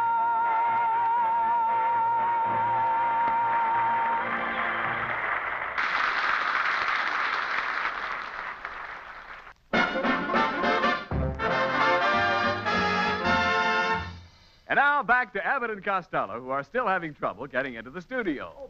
Oh, boys, wait a minute. Oh, Fogel. That's an understatement. I have some very good news for you, Mr. Costello. You can go on the air now. Your basal metabolism is impeccable, while your hemoglobin content is rich in hypothyroidism, and your capillaries are simply pulsating. Now, listen, brother. Watch your language. I got my mother's picture in my pocket. Oh, will you stop that, please? Mr. Fogel means the doctor has given you an okay to broadcast. Come in the studio. And keep quiet. The program's on. Okay. Oh, my darling Lana, come into my arms. Kenneth, my dear, I love you madly. Hey, Abbott! That Niles is playing my part! Yes. And look who the girl is. Lana Turner.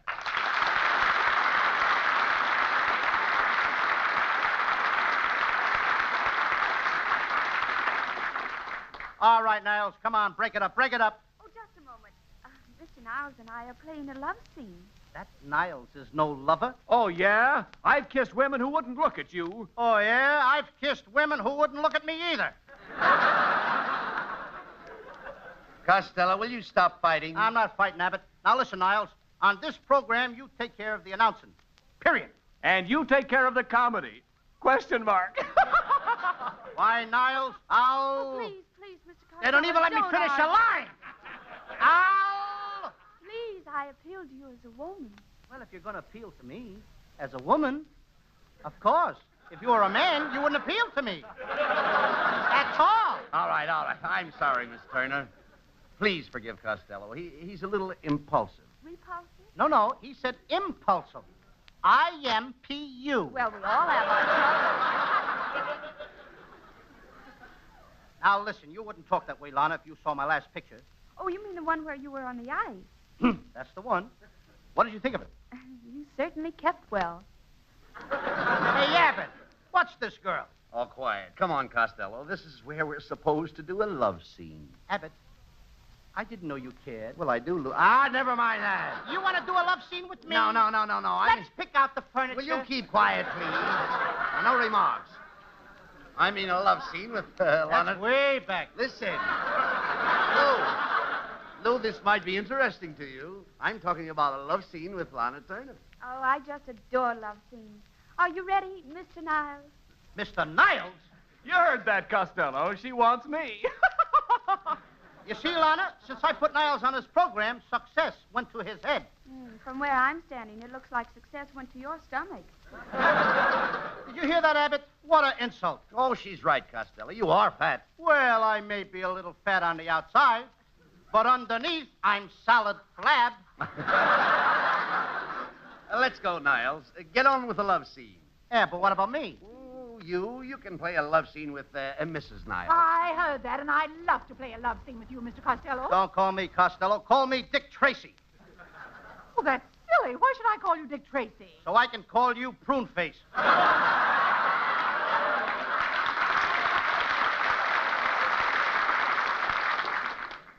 Did you get that ad lib, Lana?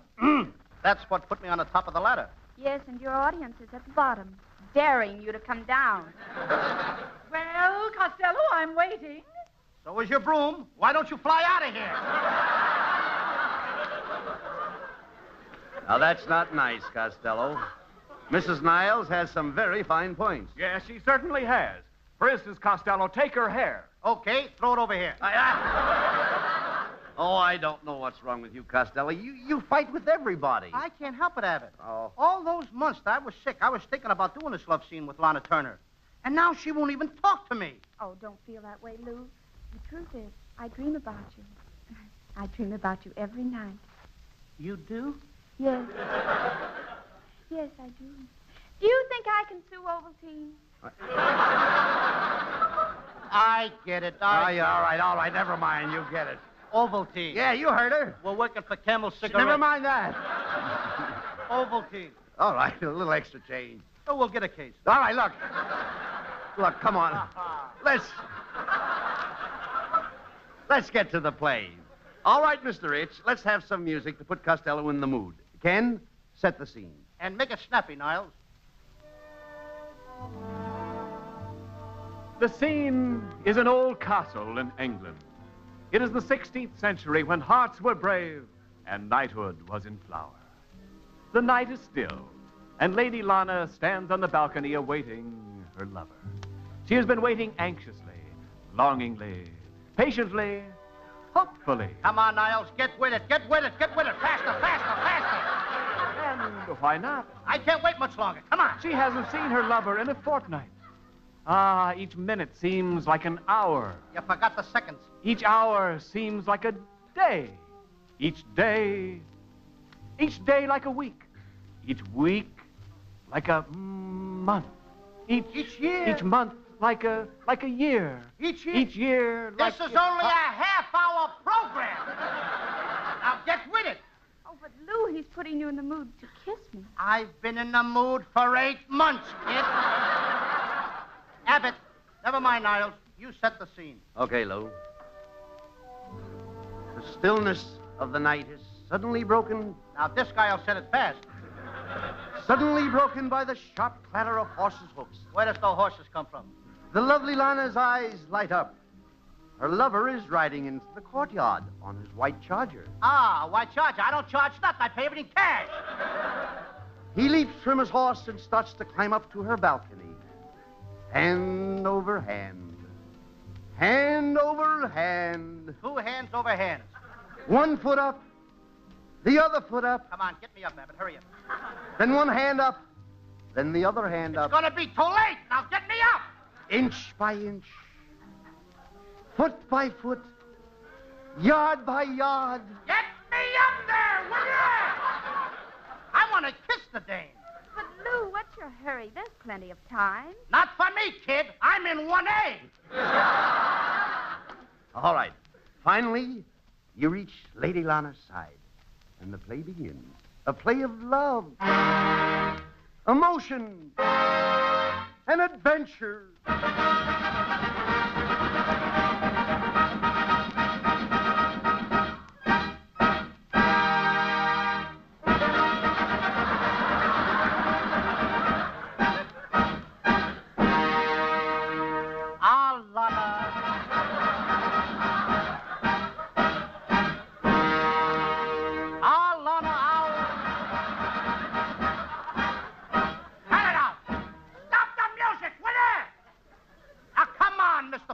Mr. Rich. This orchestra can easily be replaced by a jukebox.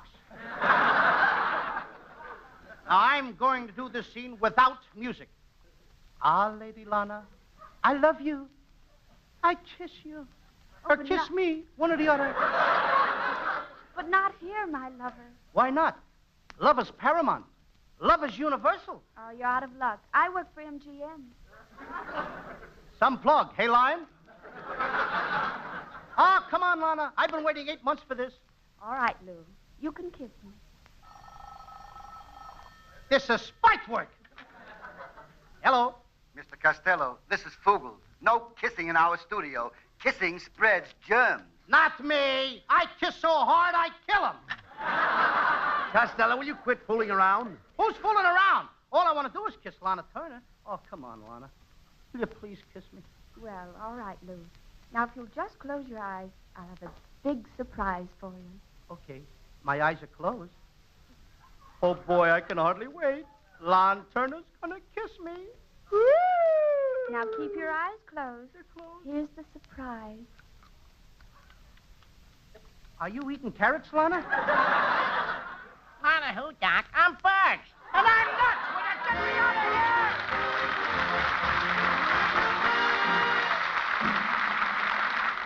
And now again, we send extend our thanks to the Yanks of the Week, Americans who have distinguished themselves for heroism in the battle area.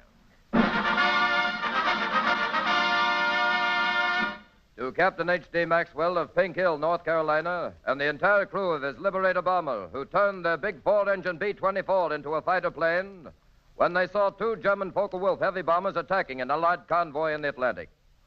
While the huge enemy planes were making their bomb runs on the ships, Captain Maxwell and his men attacked with machine guns. And though cannon and machine gun fire from the enemy wounded every man aboard the Liberator, they shot down one German plane and probably destroyed the other before they themselves crashed in flames. Our airmen were rescued by ships from the convoy they had saved. We salute you and your crew, Captain H.D. Maxwell.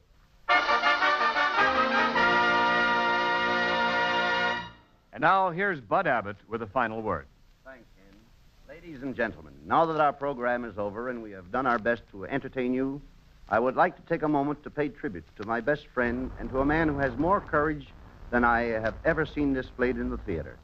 Tonight, the old expression, the show must go on, was brought home to all of us on this program, more clearly than ever before. Just a short time before our broadcast started, Luke Costello was told that his baby, 1-year-old Tamara, had died.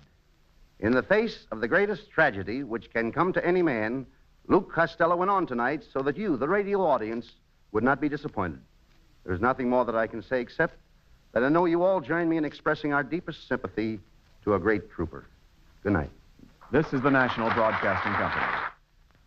KFI, Los Angeles.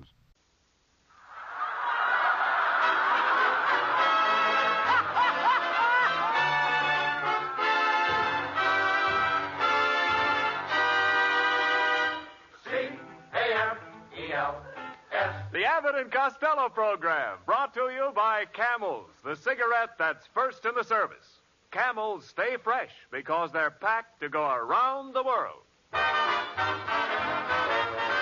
Listen to the music of Freddie Rich and his orchestra, the songs of Connie Haynes, Cliff Nazzaro, tonight's special guest Arthur Treacher, and starring Bud Abbott and Lou Costello.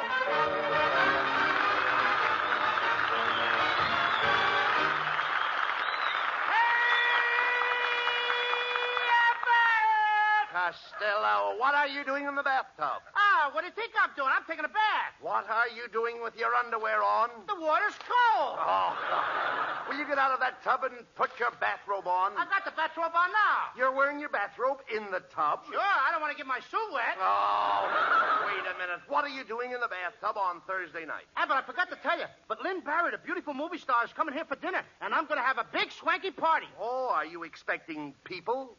Certainly I'm expecting people. What do you think I'm going to do? Have a flock of cows? Not flock, herd. Heard what? Herd of cows. Of course I heard of cows. I'm no dummy. I mean a cow herd. What I care of a cow herd? I just say nothing to be ashamed of. All right. Let's say no more about cows, please. I'm not in the mood. What mood? A cow mood. Who cares if a cow moves? Maybe it wants its little kittens. All right, look, forget about the cows. You don't know anything about cows in the first place. Who don't? Wait a minute. Do you know what a cow gives? No. A cow gives milk. No, she don't. You got to take it away from her. All right, we understand that. That's the first thing you've said right. You take the milk from the cow's udder. I beg your pardon? The cow's udder. The cow's udder what? Costello, you take the milk from under the cow. You mean the crankcase? Oh. That's the thing that's fastened to the cow's skin. No, not skin. Hide. Why should I hide? I didn't do nothing. No. Hide on the cow. How am I going to hide on a cow? Listen. A cow on top of a cow. Just a minute, please. Listen to me. Hide. A cow's outside. Bring her in. Let her listen to the program. Oh, what? Shh. Wait a minute. Quiet. Here comes Ken and Mrs. Niles. Oh, hello, Mr. Abbott. And you too, Costello. Are you surprised to see me? No, ma'am. I was expecting a cow. What? I mean, another kind of a cow. What? Another kind of a cow. Oh, Costello, I'm not a cow. I'm not going to talk to you anymore. Whoa! Will you stop that, Costello? That's no way to insult Mrs. Niles. Do you know a better way? Now, just a second, Costello. I'm getting red in the face. Where are you getting the blood?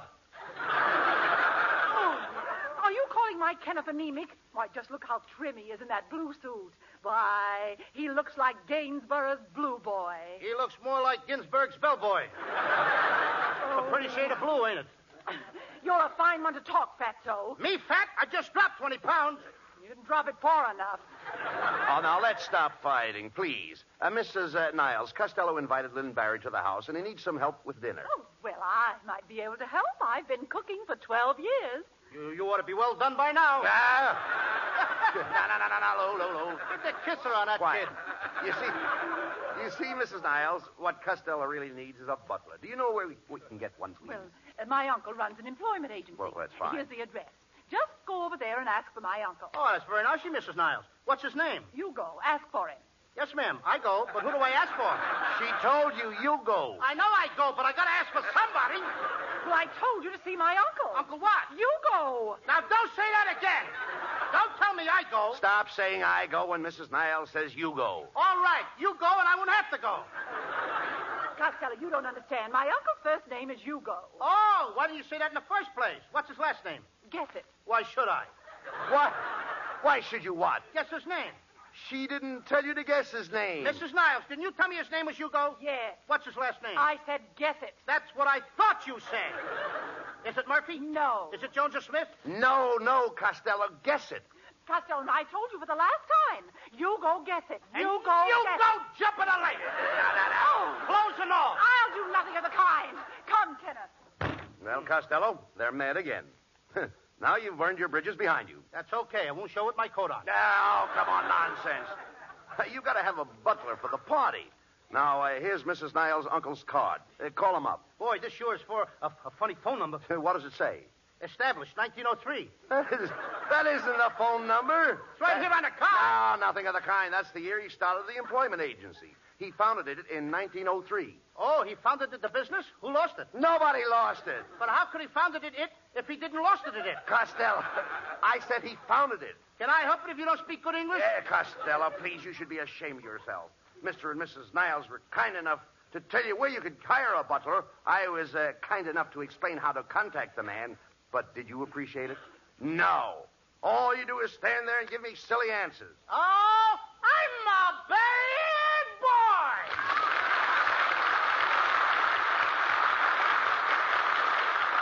And you certainly are.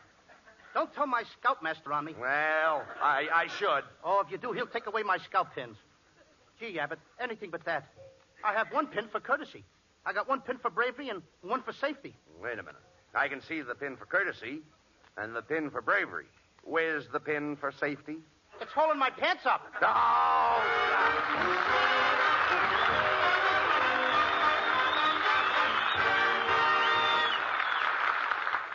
High over an island marked for invasion flies a Lightning fighter plane with cameras in its nose instead of cannon and machine guns. Its only protection, the skill of its pilot. They've got what it takes, those unarmed reconnaissance pilots, and so has their cigarette, Camels. First with men in all the services according to actual sales records. To our island bases go Camel cigarettes by the ton, and we know they'll be fresh, cool smoking, and slow burning because Camels are packed to go around the world. More Camel cigarettes overseas may mean less in your store, but remember, when you get Camels, you always get more flavor, the result of expert blending of costlier tobaccos. Camel's tobacco standard is the same for soldier, for civilian, anywhere in the world. C-A-M-E-L-S. Camel cigarettes, they stay fresh because they're packed to go around the world.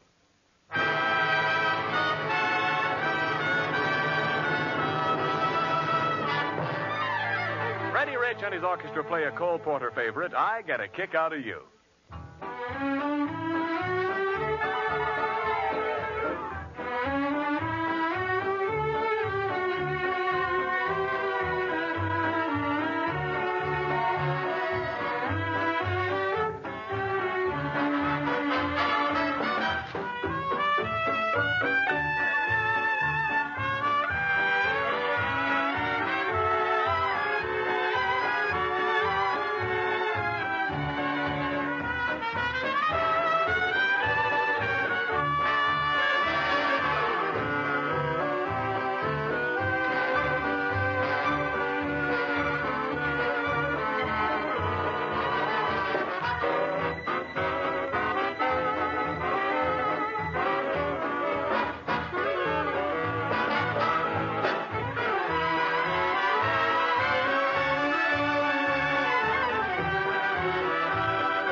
All right, come on, Costello. The You Go Guess It employment agency is right down this hall.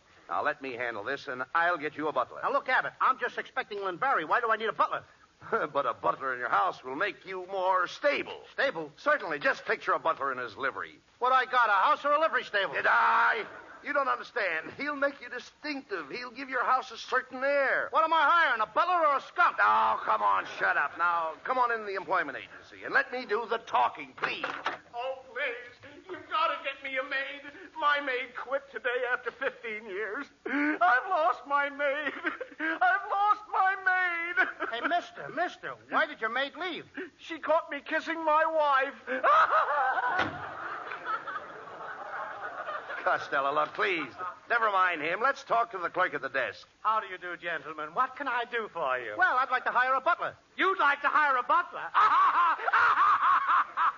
Oh, you mad, impetuous boy! All right, brother, don't knock yourself out. I just want to hire a butler. You just want to hire a butler? What am I laughing at? I mean, Oh, you fool. Why don't you ask me for a date with my wife? Okay, but one thing at a time. Now, I'll have to ask you a few questions for my file. First of all, do you work in a defense plan? No, I don't. Then how can you afford a butler? Do you own any steel mills? No. Polo ponies? No. Steamship companies? No. I'm in a rut, ain't I? Now, listen, clerk. We're in a great hurry. Haven't you got a butler we can hire? Well, there is one, Judson. But right now, he's over there. Mr. Morganville, the millionaire, is talking to him. Now, listen, Judson. I'll give you 5 nights a week off and $1,000 a week. All right, make it 7 nights a week off. I'll give you my car. I'll do your laundry. All right, you're hired. Now, please stop twisting my arm. Nobody's looking. Lucky fellow. He's got a butler just by a twist of a wrist. Look, clerk, this isn't helping us. We've got to have a butler. Lynn Barry, the movie star, is coming to dinner tonight. Lynn Barry coming to dinner? Oh, so you'll be putting on the dog. No, we're having roast beef. What kind of talk is that? Come with me and see our manager, Mr. Nazaro. Right this way. Mr. Nazaro? Yes? This is Mr. Abbott and Mr. Costello. Costello would like to hire a butler. You want to hire a butler? Good heavens, man, don't you realize that butlers can't earn a salary to meet, and he can't reach the self-remark to reach the self-remark to work the salary. It isn't that I want to raise the same for the force of salary could pay the source for the very salary. And maybe he'll be reclassified. You don't understand. Look, Brown, didn't you tell Mr. Costello that the castle raises saw the bites of bites hasn't got any thoughts? And didn't you tell him that the reason salary raise with the whole man? Didn't you tell him that? Yes, I did. You didn't say that, brother. Now, don't interrupt the man. That's right. I'm trying to show you that that's the road of praise to me. Now, not that the cast me. Or rain will fall and celebrate my face. You get the picture I'm painting? Yeah, but you smeared it up in the middle. Costello, he's trying to tell you that today most people are doing their own work. Even Cary Grant washes at his house. Yes, Costello. Do you wash? Certainly I wash. What do you think I am, a slob? No, all the picture stars are washing. I passed Stan Sheridan's house yesterday, and I saw her washing her calabrese, her Ross's salt for film over, and even a little filter soap cover. Don't you wash your twang and filpult until you do? I do, but the buttons break off.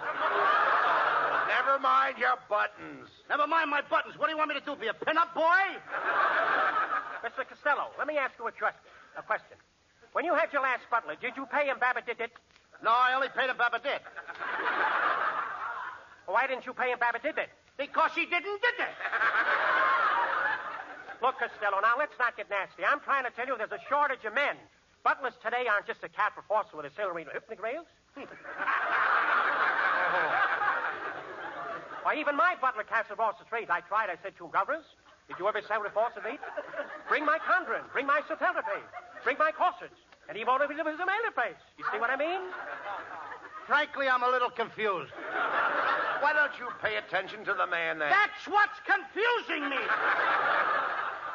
Well, I could put it another way. You could? But would you? Now, just a minute. You can't come in here and tell me how to categorize the salary available. Or even horse-witted? When you know that I'm the only one who tries to state it, what do you think I am, a castrant? It's men like you that Captain Boss's South will have everybody cross with him in a ceremonies and the hitting did so above all. Fuddle-dee-duddle! Fuddle-dee-duddle? That doesn't make sense. That don't make sense! Of course it doesn't. It certainly does not. Of all the ridiculous things I've ever heard in my life, it's fuddle-dee-duddle. All right, brother. What would you have said? I have said, Recente's Fosket, celebrate a moment. That's the word I've been trying to think of! Get out of here!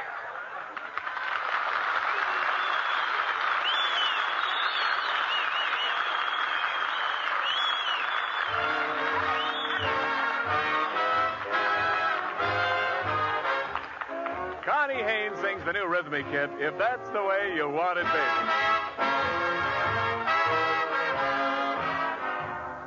If that's the way you want it, baby, baby, that's the way it will be.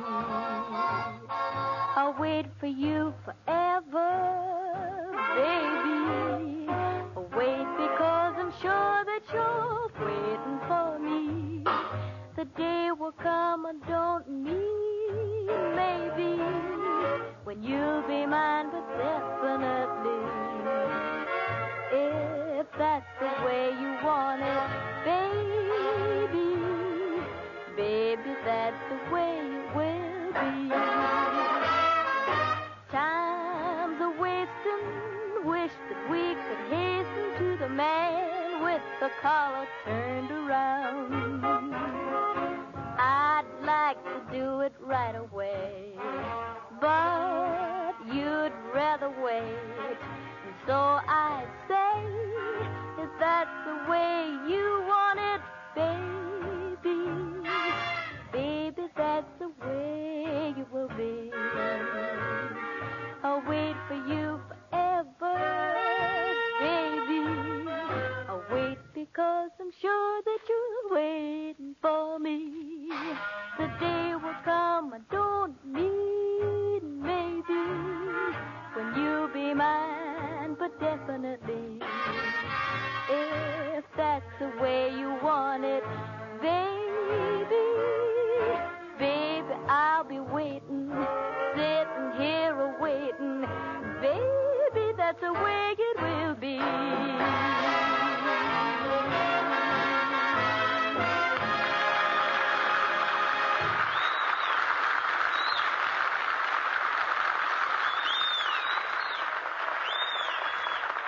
Try a Camel cigarette, says the fellow on the radio, and you say, I have. You liked it, didn't you? And yet, maybe you're not a steady Camel smoker. You see, 1 or 2 Camel cigarettes aren't enough to appreciate what more flavor really means. Camels do have more flavor. Ask anyone. It's the result of our expert way of blending costlier tobaccos. This extra flavor is what helps Camel cigarettes hold up, keep from going flat, no matter how many you smoke. Give your second pack of Camels a thorough checkup in your T-zone. That's taste and throat. Your proving ground for flavor. Yes, and for Camel cigarettes, smooth, extra mildness, too. And remember, Camels stay fresh, cool smoking and slow burning because they're packed to go around the world. C-A-M-E-L-S. Camels, they're first in the service. They've got what it takes.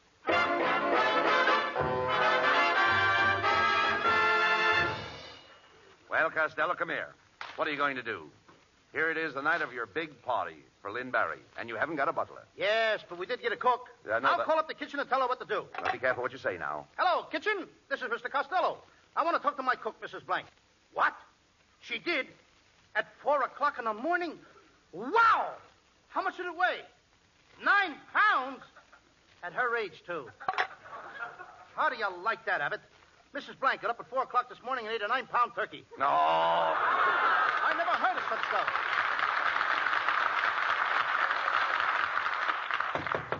Hey, Costello, that must be Lynn Barry. Lynn Barry? Barry, don't get excited now. Take it easy. I like her because she's a big girl. I know. Barry. Yeah, all right, now, don't get excited. Boy, at last. I'll go to the door. 50 pounds of ice for Mrs. Smith. Mrs. Smith lives next door. Hey, do you mind if I leave it here? Her husband's home. Right.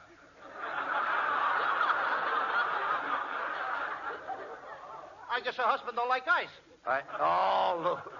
Oh, that was a pipperoo. Well, Costello, you'd better forget about Lynn Barry. I don't think she's coming. Oh, no? I'll bet that's her now. A pair of us for me. Hello, Lynn. Oh, Lynn, my darling. My precious one. My loved one. My own little snooky. I love you. Boy, oh boy, have I got the wrong number. I can't stand this waiting. I'm losing my mind. Oh, behave yourself. You're not losing your mind any more than I am. That's close enough. Here. Abbott, this must be Lynn Barry. I'll answer it. Darling, come into my arms. I say, aren't you a bit high-strung, old boy? Costello, look who it is. It's Arthur Treacher.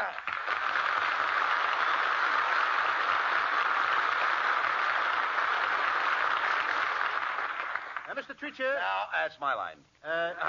Please. I just want to find out his professional business. That's right. How do you do, Mr. Find out if he is a lifesaver. You know what I mean. No. Thank you.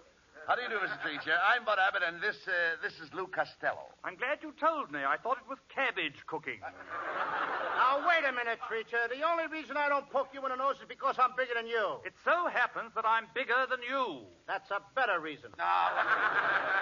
Look, Mr. Treacher, don't mind Costello. He was expecting Lynn Barry, and he's down in the dumps. Yes, that's where she told me I'd find him.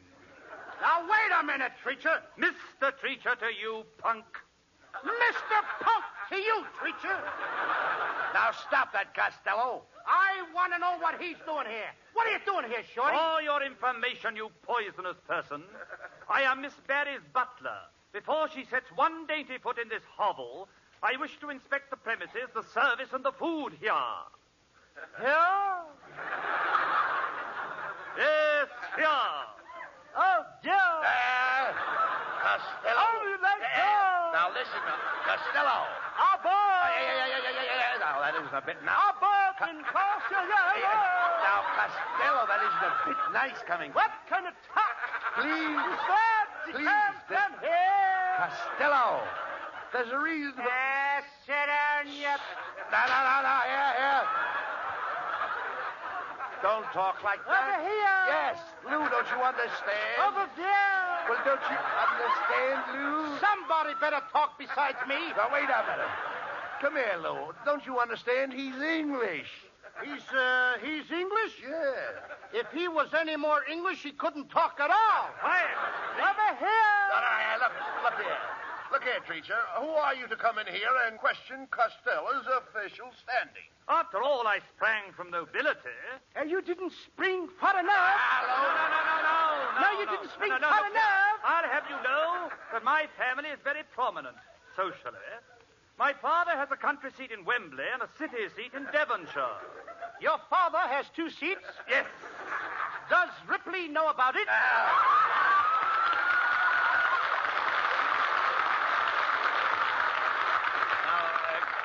Costello, be careful how you talk to Abbott, don't you start talking like that, Now, brother. wait a minute, please. Make it more pronounced with Costello. All right, Costello. That's better. Be careful how you talk to Mr. Treacher. He's a polished gentleman. He sounds like he's shellacked. You don't understand. Now, look here. I'm from Eton. You're from Hunger. You're impossible. You're absolutely impossible. Hey, you're nuts. Here. Over here. No. Mr. Treacher's an educated man. He's a linguist. Yes. You told me he was English before. Yes. A linguist. What's the difference between linguist and English? Never mind. Wait a minute. I can't say either word anyway. Man, will you? Yes, perhaps I can make you understand it French. Parlez-vous français? Oui. Bien. Vous avez étudié dans une pension? Ah, oui. Combien des ans habitez-vous dans le Turban à Paris? Oui. Hey, Abbott, I'll bet he runs out before I do. Quiet, will you, please? Now, look here. You might as well know it, old boy. I'll never permit Miss Barry to attend your dinner. Oh, yeah? There's Miss Barry now. Hello, Lynn, my darling. Oh, it's me, Mrs. Niles. Am I late? Yeah, by about 40 years. What is this, witch's night out? Costello, please. Boy, you sure get around. What do you got, a C card for your broom? Oh, stop, Costello. Mr. Treacher, I'd like to have you meet Mr. and Mrs. Ken Niles. Which one is Mrs. Niles? Now, wait a minute, preacher. I don't go for that. Not so loud. After all, which one is Mrs. Niles? These people are friends of mine. All of them are friends of mine. Which one is Mr. and Mrs. Niles? How do you like that, Abbott? Good for you, Costello. You keep out of this, Kenneth.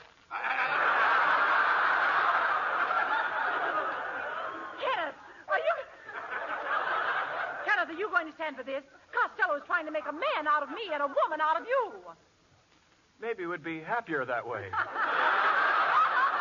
Will you please stop those fights? I've heard enough, Costello. I could never allow Miss Barry to associate with an illiterate like you.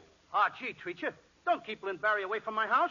You don't seem to really know me. I don't seem to really know you? Huh, you corpulent little corpuscle.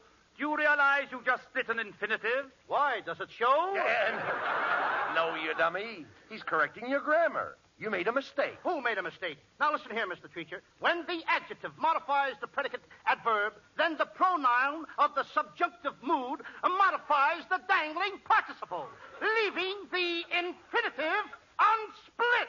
Do you know what I mean, Treacher? Certainly. Then explain it to me. Costello, you're not going to get Lynn Barry this way. You know that. Gee, Mr. Treacher, I gotta have Lynn Barry here. I'm in love with her. She's my whole life. She means everything to me. I gotta have her. I can't live without her. Does she really mean that much to you? Yeah, she's the only one that can string my yo-yo. Very well, if she means that much to you, let me see how you'd make love to her. Now, just imagine that Mrs. Niles here is Lynn Barry. What an imagination you got, brother. Do what the man says. Take Mrs. Niles in your arms and kiss her. Oh, Miss Rabbit, in my whole life, I've only been kissed by two parties. Yes, ma'am. The Democrats and the Republicans. That's enough. I thank you, Mother.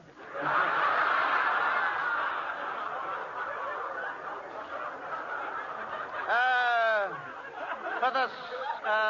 come here, my proud beauty. Oh, I'm not proud. You're no beauty either. Well, Costello, what are you waiting for? Go ahead and kiss her. Not me. Treacher, if you know so much, you kiss her. I kiss her? Now, look here, that is, honestly, you can't really expect... Oh, what have you got to lose? There'll always be an England. Oh, come on, Mr. Over here. Yeah. Quiet. Mr. Treacher, you show Costello the proper approach to kiss Lynn Barry. Take Mrs. Niles in your arm. All right, I'll do it. I have her in my arms. Now, you put your What face... do I do now? You put your face next to hers. Yes. Now you're cheek to cheek. Yes. From where I'm standing, it looks like a dead heat at Bay Meadows. Quiet. Now what do I do? Now, Treacher, you kiss her.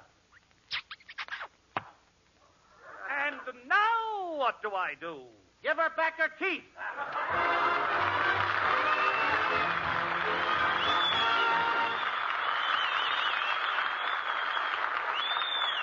Abbott and Costello will be back in just a moment.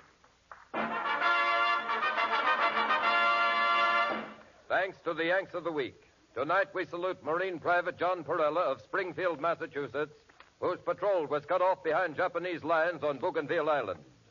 Knowing that an American barrage was scheduled to hit this very spot, Private Perella volunteered to swim a strange tropical river past enemy positions and, in spite of heavy enemy fire, continued till he reached American positions, just in time to prevent his companions being killed by our own guns. In your honor, Private John Perella, the makers of Camels are sending to Marines in the Pacific 300,000 Camel cigarettes.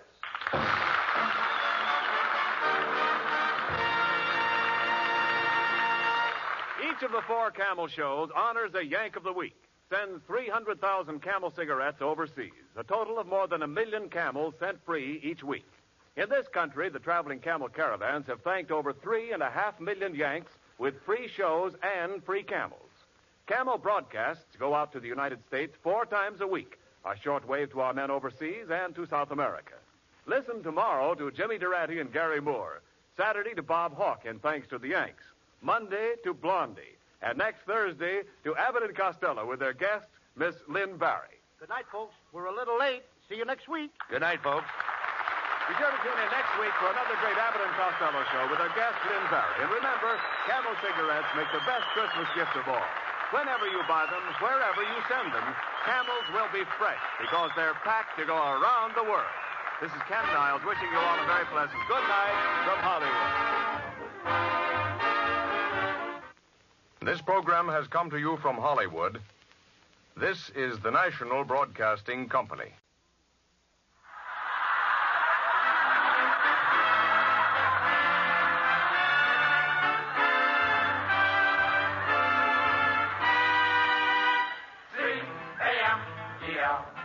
The Abbott and Costello program brought to you by Camel, the cigarette that's first in the service.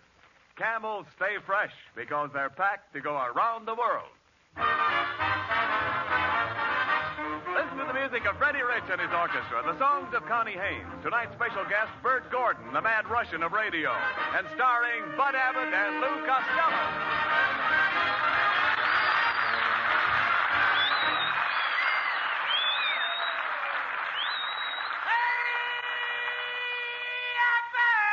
Costello, here it is, the last program of 1943, and you're late again. Now, where have you been? Oh, Abbott, the worst thing just happened to me. No. Yeah, Mrs. Niles gave me a dog for Christmas present. And the dog just took a great big bite out of me. Where did he bite you? Well, if I'd have been wearing a license plate, he'd have got the last three numbers. Where did this happen? Well, let me see now. Where did this happen? In a crowded streetcar. It's the first time I ever gave my seat to a dog. Look, Lou, never mind that. What kind of a dog did Mrs. Niles give you? Well, do you remember that famous dog, Strongheart? Yes, I remember Strongheart. Well, this was his brother, Weak Stomach. Listen, I'm not talking about that. Well, what is the dog's breed? What is his breed? Yes. He breeds to his nose, like you and me. No, you dummy. What type of a dog is he? A Spitz? No, but he drools a little. Look, there are different types of dogs, such as setters and pointers. That's it, Abbott. That's what he is. He's a setter pointer. A setter pointer? Yeah, he sits all day and points at the icebox.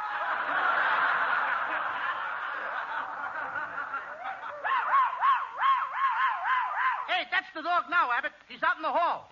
Come on, Rover. Come on, Rover. Come on in the door. I said come in the door, not through the door. Why, Costello. Lou, this is a wonderful dog. Yeah. Listen to him. Just my luck to get a dog with asthma. Now, cut that out. I'm going to show you how to handle dogs. Come here, Rover. Tell me, how much is 1 and 1? Did you hear that, Costello? I didn't miss it. I was here. I'll try again. Rover, how much is 2 and 2? I told you he was a smart dog. I'm going to see if he's really smart, Abbott. Rover, what time is it? 3:45.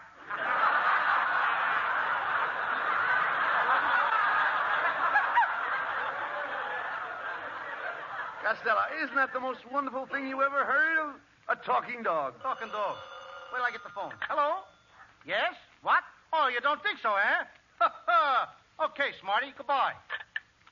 How do you like that, Abbott? That was a friend of mine. He doesn't think there's anything wonderful about a talking dog. Who's your friend? Oh, just a horse.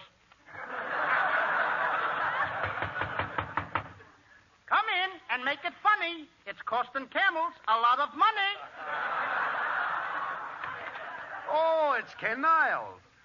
Well, if it isn't the spirit of 76 pounds. Oh, yeah? Look who's talking. Listen, fat boy, why don't you unbutton your vest and open up a second front? Very funny, Skinny. Very funny. Now, Costello, Ken Niles is not skinny. He's not skinny, huh? He once worked in an olive factory. He used to crawl through the olive and pull the pimento in after him. But pay no attention to Costello, Ken. I'm ashamed of him. He doesn't even appreciate the wonderful dog your wife gave him for Christmas. Yeah, and what's more, he didn't even thank her for it. Oh, yes, I did. I even kissed your wife on top of her head. Why didn't you kiss her on the lips? Her head is much smoother. I heard that remark, Costello. Why, I ought to give you a thrashing, you little shrimp. Me? A shrimp? Yes, you're a shrimp. You only come up to my chin. Which one?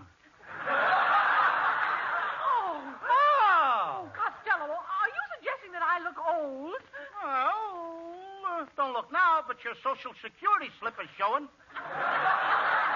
Costello, how can you talk like that to Mrs. Niles after the nice present she gave you for Christmas? When you gave her nothing. Oh, I don't know why you say nothing. Didn't I give her a picture, get her picture published in the paper? Yes, but look where they put it. In the racing news. Well, ain't that the dope sheet? Oh, just look at this picture. Read what it says under it. Oh, I don't think that. Oh, look what it says. This nag showed great promise as a 3-year-old, but is now running in cheap company. Costello, that's an insult. It most certainly is, and I'm leaving. Then take the dog Rover with you. Every time he looks at me, he bites me. Oh, that's silly. Rover hasn't got a tooth in his mouth. I know that. They're all on my leg. You can't talk that way about Rover. Why, I love that little dog almost as much as I do Kenneth. Even more. You gave him a longer leash. Come on, Rover. I'm taking you home. And don't even look at Mr. Costello. Abbott! Abbott! Get out of here! Get out! Abbott! He bit me again! Take your foot out of Rover's mouth. You're trying to choke him. Costello! Costello, leave that dog alone. He won't leave this. Let my That's the last straw, Costello. Just because you don't like me, you're trying to choke poor Rover. You'll regret this. I'll drag you through every court in the land. I'll even take you to the Supreme Court. And I'll stand before the judge and tell him my story. And when the judge looks into my face, what do you think he'll say?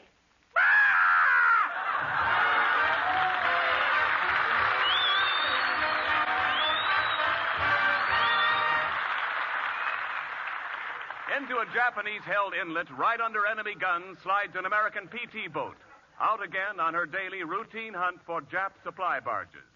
They've got what it takes, these men of the plywood Navy, and so has their cigarette, Camels.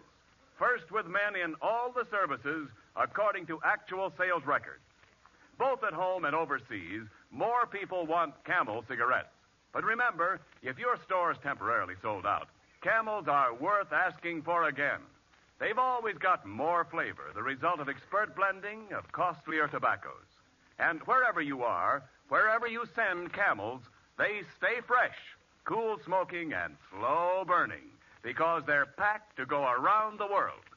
Camel's tobacco standard is the same for soldier, for civilian, anywhere in the world. C-A-M-E-L-S. Camel cigarettes. They stay fresh because they're packed to go around the world.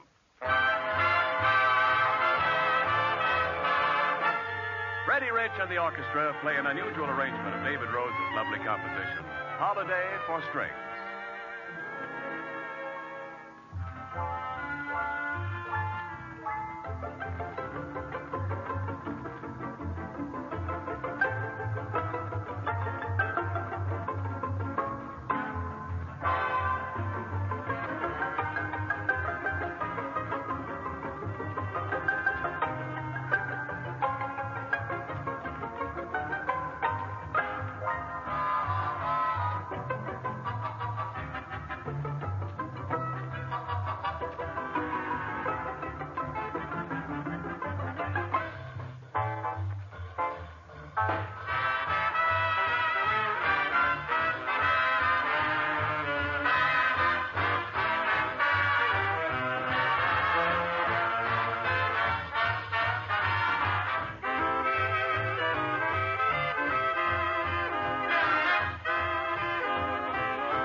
Costello, let's get busy.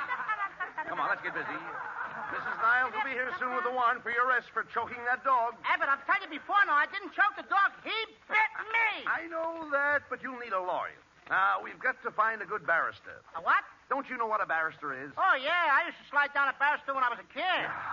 Now, don't be silly. A barrister is a legal expert. The greatest barrister of all times was Gladstone. I suppose you never heard of Gladstone? Oh, Sonny, I heard of Gladstone. My uncle had Gladstones, but he had to have them cut out. How can you talk nonsense when you may have to face the... Listen, will you listen to me, please? Yeah. How can you talk all this nonsense when you may have to face a lawsuit for thousands of dollars? And where do you expect to get the money? Well, what do you say? Where do you expect to get the money? You know where I expect to get the money. What do you mean? You're going to help me out. How can I help you? I'm a pauper. A pauper?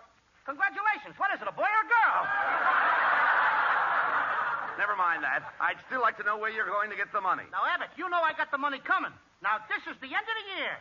No more after this. What do you mean? You know, 365 days in a year. Well, I know that. I'm working for you, and you owe me a whole year's salary. Wait a minute. 365 days with $365. Wait a minute. You owe me $1 a day or something Just like that. a minute. Let's straighten this out. Pay me out. Just a minute. You say you worked 365 days for me, and you want to be reimbursed. Look, I don't want to burst anything. Just give me my money, $365. I'll get out. Hand over some of those Morgenthau MASH notes. All right, look. Now, don't get excited. Take it easy. Now, listen. How many hours a day did you work? 8 hours a day. And how many hours are there in a day? Look, now, Abbott, don't try to put anything over on me. There's 24 hours in a day, all but February, which has 28. You're absolutely right. There are 24 hours in a day. But by working 8 hours a day, you really only work 1/3 of each day. Is that right? Well, that's according to the way you figure it. Well, 1/3 of 365 is about $121. So you actually only have $121 coming to you. That's the way I reckon it.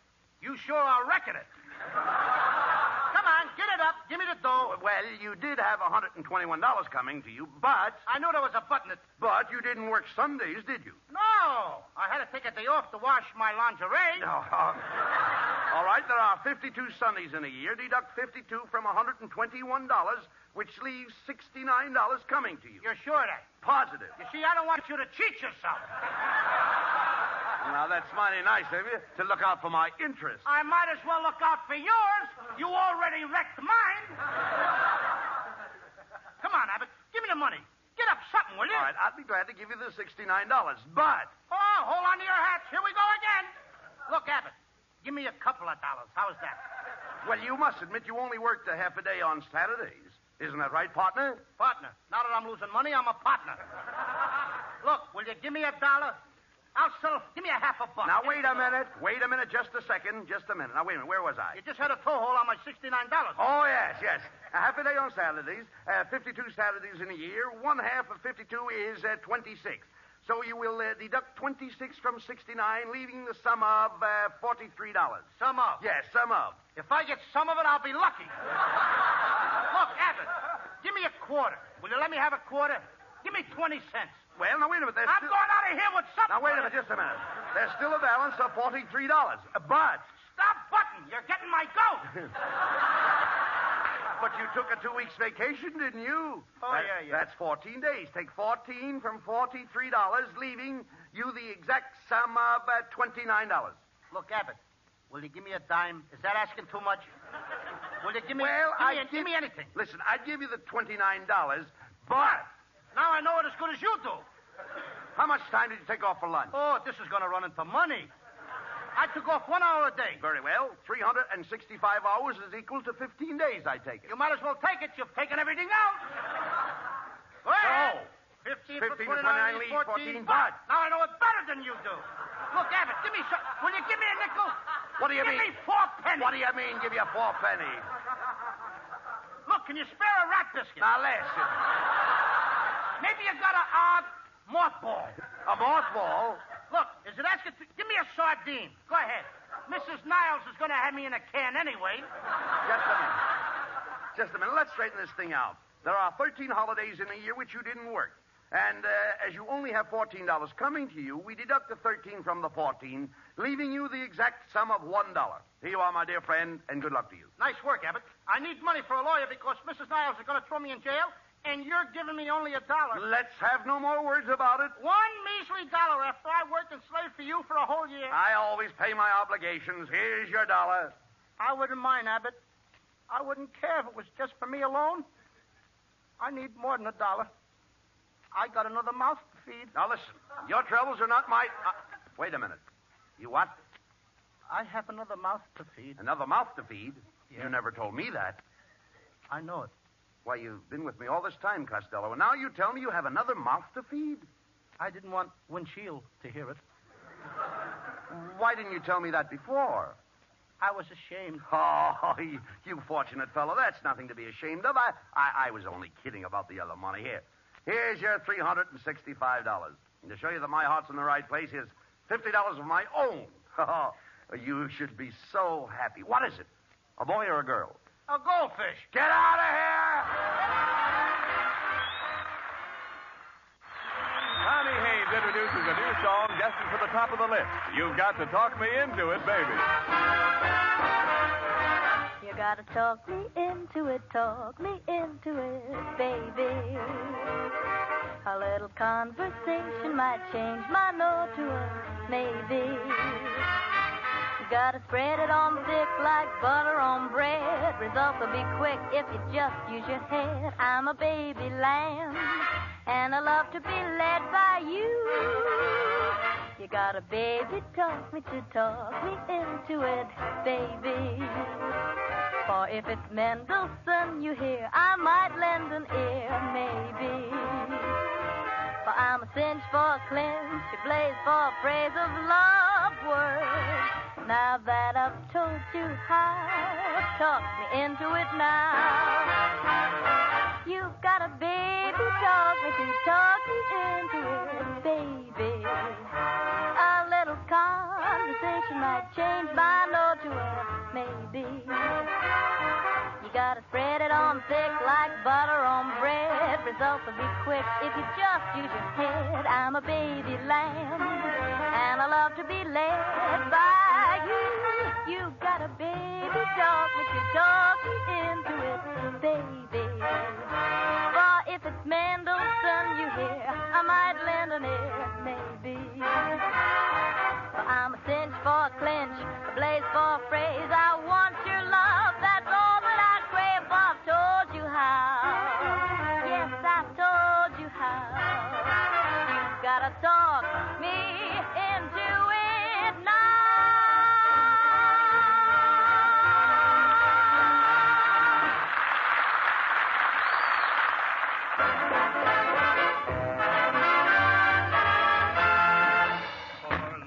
Costello, where are you? Here I am, Abbott! Listen, Mrs. Niles will be here any minute to place you under arrest. But don't worry. I hired a lawyer to defend you. I got my own personal mouthpiece. You mean your wife? No. When I say mouthpiece, I mean someone who argues, shoots off his mouth, and lays down the law. That's still your wife. There's the man who choked my dog, that little fat one. This is Oliver Storecheese of the Animal Aid Society. Mr. Storecheese, arrest that man. Very well, Mr. Costello. You're under arrest. What's that? Come with me. I won't. Oh, darn it. Nobody ever wants to come along. Now, leave us face it. You either come with me or pay the usual fine of $1. Oh, just $1. Did you hear that, Abbott? I can get out of the whole thing for $1. Here you are, Mr. Storecheese. I'd be glad to get it. Just a minute, Costello. Paying that money would be an admission of your guilt. Shut up, Abbott. Now, wait a minute. Just a minute. I hired a lawyer for you, after all. I can get out of this for $1. Just a minute. I've hired your lawyer. He's an outstanding member of the bar, a learned counselor, and an expert at jurisprudence. His very voice has been known to spellbind in a jury. I can hear him now say... How do you do?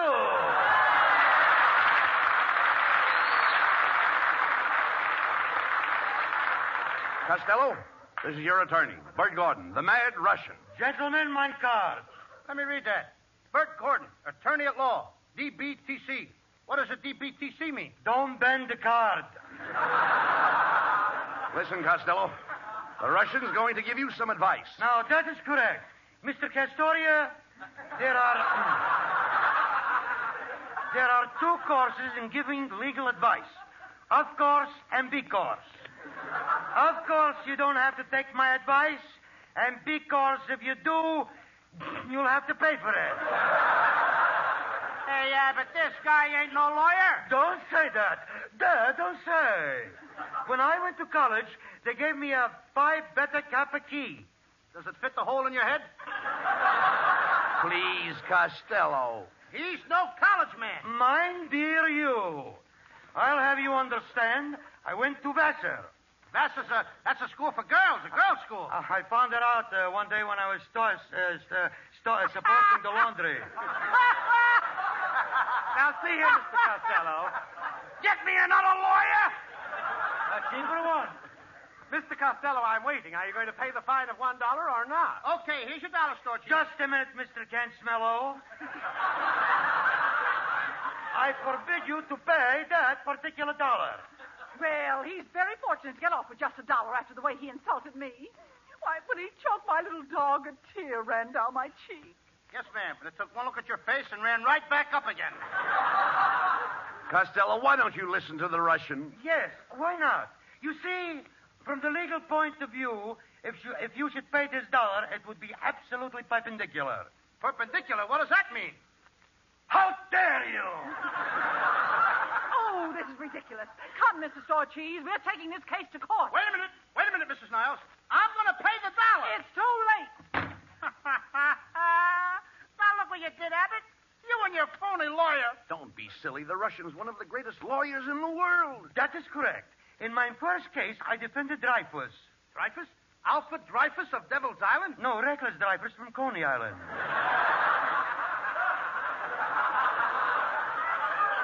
Say, Mr. Castile. Don't worry about a thing when I'm here. I'm a great intellectual. My stock in trade is brains. You got a funny-looking sample case. Now, stop those remarks, Costello. Get a load of his ears. What's wrong with him? Looks like the wind is blowing from his back. Very funny. Very funny? Yes. You think it's funny? Yes. Didn't I see you flying over Pomona? No, it was Glendale. What happened? Shouldn't happen to our dog, huh? Look, will you please take this dollar, Russian, down to the court and settle the case? Over my dead body. Remember the words of that old saying. Haste makes. Go ahead. There's more. Well, come on, Costello. Let's go down to the court and fight this case. We'll win in no time.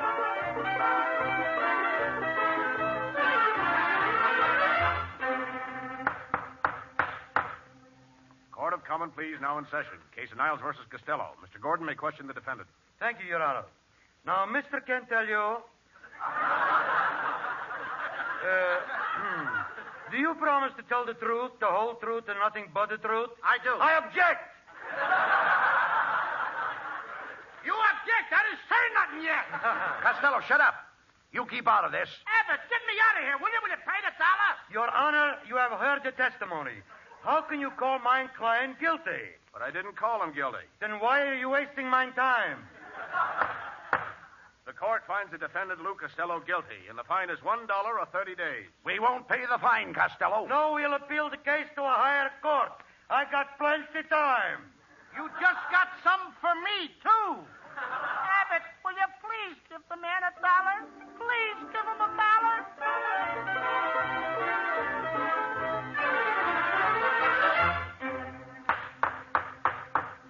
The Supreme Court's now in session. First case, Niles versus Costello. The prisoner will step to the bar.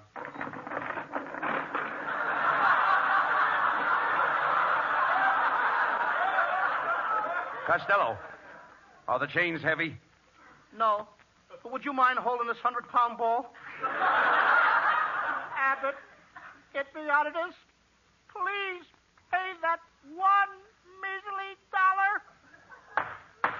Order in the court. Remember, I am justice. And I'm justice, too. Justice who? Just as good as you are. You can't speak that way to me, young man. I've been sitting on this bench for 20 years. Oh, just naturally lazy, eh? Wait. Let me handle this case. Mr. Cantaloupe.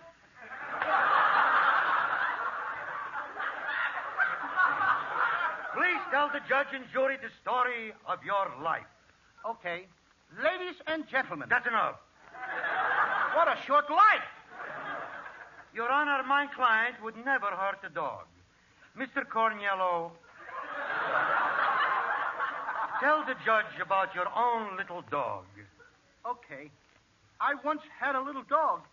Did he have long, wavy hair? Uh-huh. And did he have a cold nose? Uh-huh. And did he have very big ears? Oh, yes. Papa!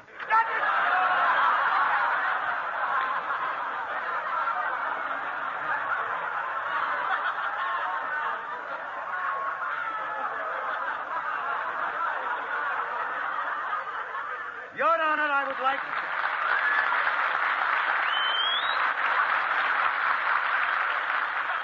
Your Honor, I would like to ask my client just one question. Request granted. Thank you. Mr. Castellanos. Tell me something. Where were you on the night of December 23rd, 1943? I was home. You should have been with me. I had a wonderful time. The defense rests. Alcatraz, here I come. The court has considered the new evidence in this case. Prisoner Costello, when you placed your foot in the dog's mouth, you gave him hydrophobia, after which he bit two people who died immediately. Therefore, Lou Costello, you are found guilty of murder in the second degree, and it is the sentence of this court that you shall spend the rest of your natural life on the rock pile. Abbott, please, pay the dollar.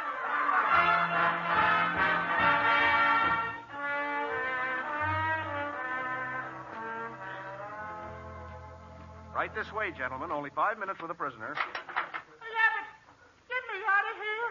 Costello, listen. We've got some news for you. Absolutely. I just came from the Capitol. I saw the governor. What did he say? Pay the $1. That's what I've been trying to tell you. Oh, now, don't get excited, Costello. Mrs. Niles, what are you doing here? Well, Mr. Storcheese and I went to the governor, paid the $1, and now everything's all straightened out. Costello, you're a free man. Gee, the only friend I got. Thanks, Mrs. Niles. Yes, Costello, we're sorry it all happened, so as a surprise, we brought a friend of yours to see you. Say hello to Mr. Costello, Rover. Rover? Costello, you... Bit me again. Costello, you... Bit me. Costello, you've got your foot in the dog's mouth. You're choking Rover again. Costello, you're under arrest. That'll cost you $1. Don't pay the fine. We'll take it to the highest court. Here we go again. Let me out of here. Get me out of here. Abbott and Costello will be back in just a moment. Thanks to the Yanks of the Week. Tonight we salute First Lieutenant Thomas H. Regan of Chicago, an ordnance officer at an American air base in England. When the Flying Fortress exploded above his field, it scattered 16 live bombs over the countryside. When each was located, Lieutenant Regan went from one to the other, and though each might have blown him to bits, he removed the fuse from all 16 bombs, rendering them all harmless. In your honor, Lieutenant Thomas H. Regan, the makers of Camels are sending to our soldiers overseas 300,000 Camel cigarettes.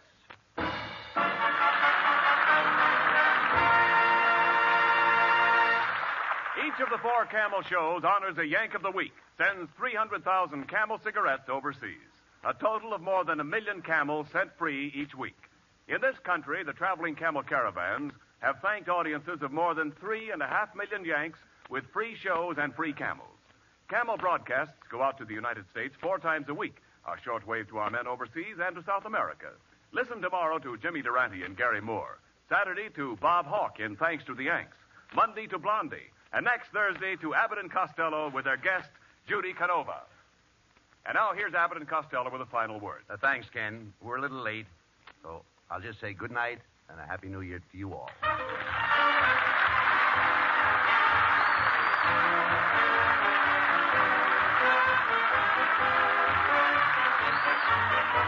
sure to tune in for another great Abbott and Costello show next week at this same time when our guest will be Judy Canova. And remember, if you're looking for a cigarette that won't go flat no matter how many you smoke, get Camels. More flavor helps Camels hold up pack after pack.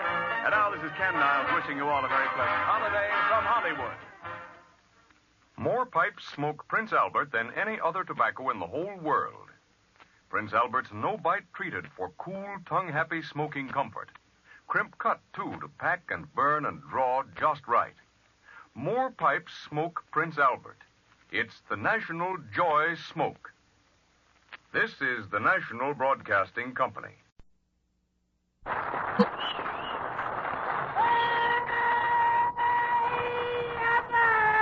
Costello, where have you been? Look at you. Your clothes are dripping with your shoes. What happened to you? Oh, I stopped to get a drink at the faucet outside the street. Faucet? Yeah. You dummy, that's no faucet. That's a fire hydrant. Fire hydrant? Yes. No wonder I went halfway to Pomona by gutter. Gee. I gotta get these wet clothes off. Because if I don't get... Now, what's the matter? Please, how many times have I told you when you sneeze the other way? I don't know any other way. You please talk sense, will you? Do you realize you've probably caught a cold? Do you want the germs to spread? Oh, I won't let them spread. How can you keep germs from spreading? I'll make them wear girdles. Oh. Now, that's ridiculous. You've got a cold in your head. How are you going to keep that cold in your head from going down into your chest? I'll tie a knot in my neck. Yeah, but what are you talking about? You're not so healthy. Oh, I'll have you know, my friend, that I keep regular hours. Every night I go to bed with the chickens. How do you all get in that little coop? No, I'm trying to tell you that I go to bed early, and I'm up at the crack of dawn. Then I go out and chop wood for breakfast. Chop wood for breakfast? How can you eat that stuff? Listen, Costello, I chop wood for exercise. For example, every morning I jump out of bed and crawl around the room on all fours. You crawl around on all fours? Yes, that's the athlete in me. Athlete? That's the monkey in you, brother. Oh, hey, here's Ken Niles. Say, I'm glad you dropped in, Ken. Take a look at Costello. He doesn't feel very well. Oh, just let some of the air out of his head. He'll be all right. I mean, you got a lot of nerve there, Niles. I mean, talking like that. Well, with such a swell head like you got. Oh, I'll have you know I'm not swell-headed. Oh, yeah? You're the only guy I know who gets the mumps above the ears. Now, take it easy, Costello. You're a sick man. Who's a sick man? I'm all right. I just got a little...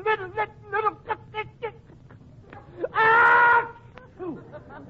Good heavens, Bud. Did you hear Costello sneeze? What's wrong with the way I sneeze with a little thing like that? What's wrong with it? What's wrong with it? Well, if you have to sneeze, why don't you sneeze with your mouth closed? I tried that once and blew out 3 of my teeth. Now, wait a minute, Costello. Your sneezing is dangerous. I can catch your cold, then go home and my beautiful wife will get it in her lovely throat. Her lovely throat? Yes, Costello. Mrs. Niles has a neck like a swan. Yes, and she's got webbed feet to match. Oh, I heard that remark. And Mr. Costello, you might be interested in knowing that all my friends think I have perfect features. Is that your nose, or are you looking through a periscope? Oh, stop that. Don't pay any attention to Costello, Mrs. Niles. You see, he's got a cold, and we're trying to help him. Well, you know the old saying, starve a cold. Now, the first thing to do is to put him on a diet. No carbohydrates, no starches, no liquids, and no solids. You think you can stick to that diet, Costello? Sure. Then what? Then Kenneth and I'll split your rations. Oh, nice going. I heard you the first time. You're going to split it. Oh, it was almost a wonderful joke, Poochie. Oh, don't say that, darling. You're my Poochie. No, you're my Poochie. No, you're my Poochie. If there's a dog catcher in the house, what are you waiting for?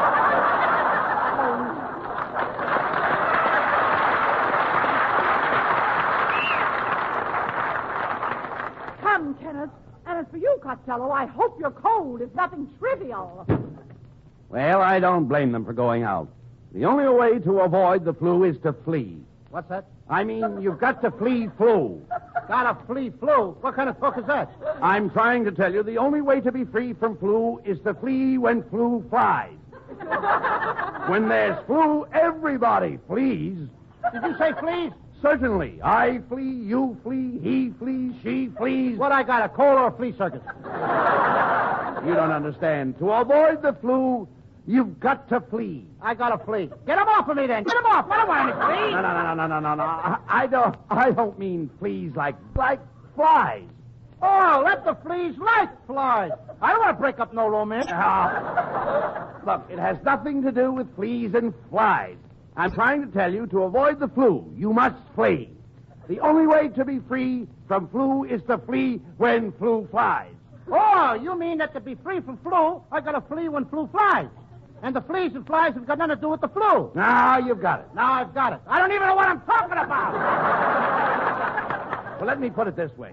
You're in the house. You open the window, and a cold germ comes in. A cold germ comes in? Yes. What would you do? I'd give him a cup of hot tea. Who wants a slipping germ in the house? Now, that's crazy. This cold germ attacks you and immediately starts to germinate. Before you know it, You've got a lot of nasty germs rushing through your system. According to my system, the Russians are rushing through the Nazi Germans.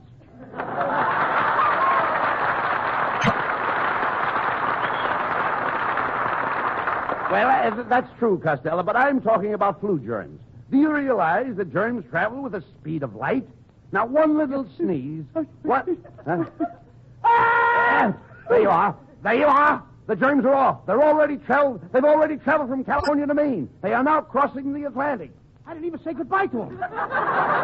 Costello, right now, at this very minute, someone in Europe is catching your cold. Hello?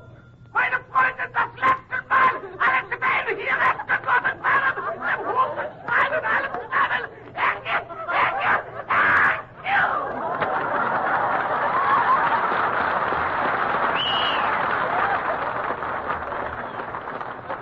Well, I sure fixed it out. What do you mean?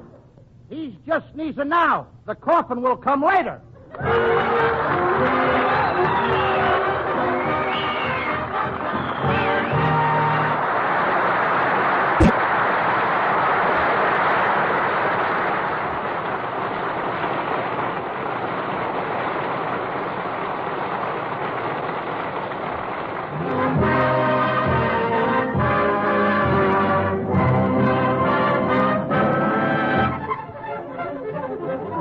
Freddie Rich and the orchestra dress up an old favorite, Alone Together.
bells are ringing for me and my gal. The birds are singing for me and my gal. Everybody's been going to a wedding we're going, and for weeks they've been sewing every Susie and Sam. They're congregating for me and my gal. The parson's waiting for me and my gal. And sometime I'm gonna build a little home for two, for three or four or more in love land for me and my gal.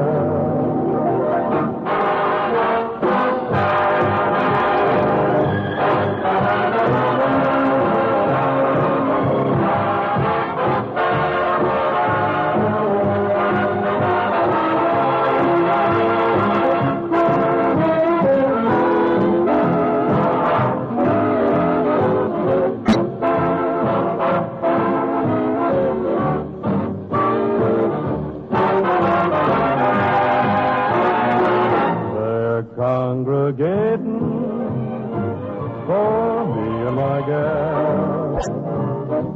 The parson's waiting for me and my gal. And sometime I'm gonna build a little home for two, for three or four, or maybe more in love land for me and my gal.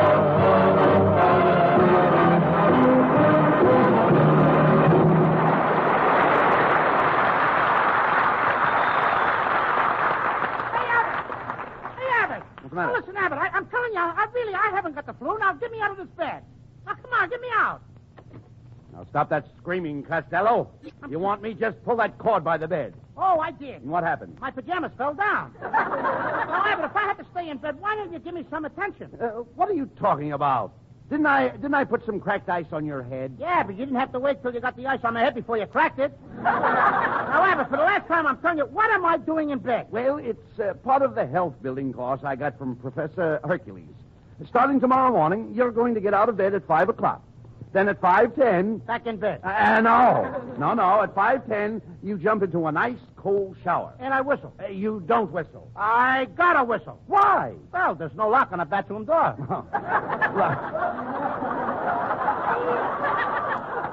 Look, pay attention. At 5:10, you jump into the shower. Can't you just feel the ice-cold water running down your back? Huh? Now, stop that. Stop that. It's cold. Stop it. Then at 5:20... Back in bed with a hot water bottle. Listen. At 5:20, you take a bouncing horseback ride. 5:40... Back in bed, face down. Then at 6 o'clock, an hour of wrestling. 7 o'clock, 2 hours of handball. 9 o'clock, you walk 30 miles with a heavy pack on your back. And 12 to 1, you climb a mountain. 12 to 1, I don't make it. Oh, you idiot. You never listen to me. Just wait till you see Hercules.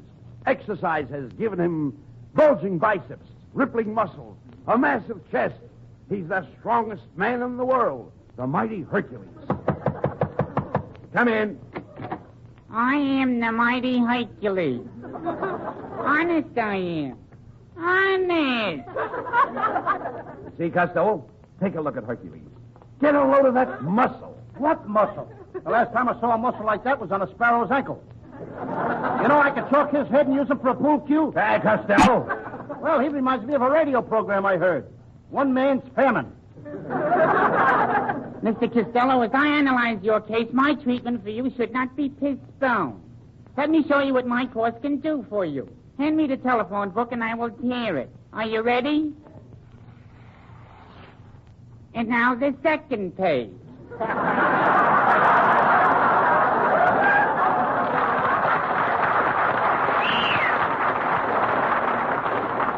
Now, look, Hercules, what's so great about that? I can bend bars with my bare hand. Costello, now don't be silly. You're talking to the mighty Hercules. Yeah, Mr. Costello, I'm a master muscle. You're a mess of something, brother. And while I'm on the subject, you ain't seen nothing yet. Just feel my muscle. Where is it? All I can feel is one little corpuscle. Yeah, but ain't it got a hard head? Look, Abbott, for the last time I tell you there's nothing wrong with it. Now you got to get me out of this bed. Now give me a lift. All right. What was that? I got my nose caught in the bed spring. Come in. Good evening, gentlemen. I'm Peter Lorre.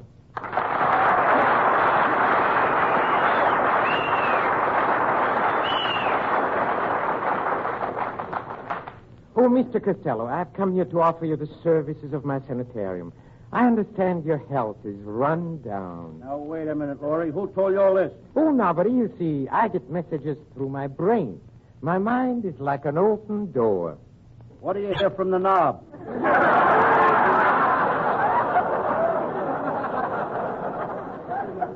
Quiet, Costello. Let me handle this. Mr. Lorre, you say you have a private sanitarium? Oh, yes, and it's just the place for Mr. Costello. It is out in the woods, in a very lonely spot, where he can get away from it all. Far, far away.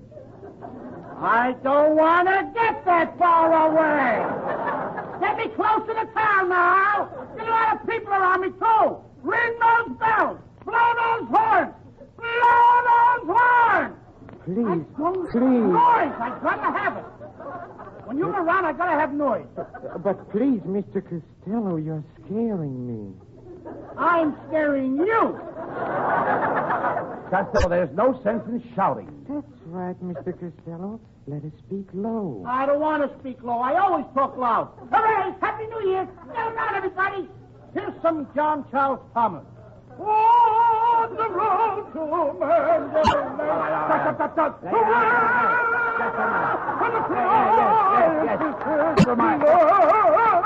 Just a minute, please. We're going people are there. Run, flash.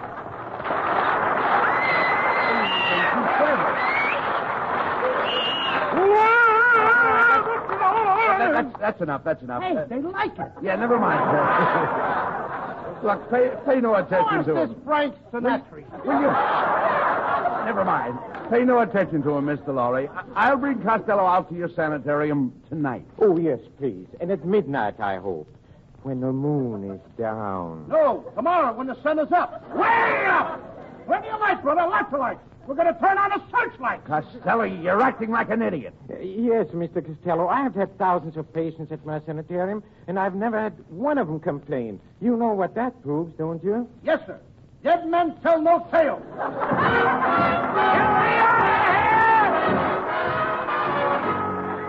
Connie Haynes sings the new hit tune, I Couldn't Sleep Awake Last Night. I couldn't sleep awake last night because we had that silly fight. I thought my heart would break the whole night through. I knew that you'd be sorry, and I'm sorry too. I didn't have my favorite dream, the one in which I hold you tight. I had to call you up this morning to see if everything was still all right. Yes, I had to call you up this morning, 'cause I couldn't sleep a wink last night. I didn't have my favorite dream, the one in which to hold you tight. I had to call you up this morning to see if everything was still all right. Yes, I had to call you up this morning, 'cause I couldn't sleep a wink last night.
And now back to Abbott and Costello, who are en route to Peter Lorre's sanitarium.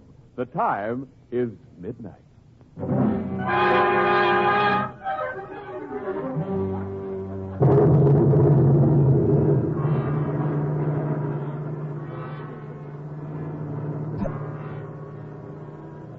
Well, Costello, we'll be at Peter Lorre's sanitarium in a minute. He's a great doctor, Costello. He'll see that you get some rest and peace. That's what bothers me. I don't want to rest in peace. Quiet. Listen, a friend of mine was just about to die, and Dr. Lorre pulled him over the hump. Which way?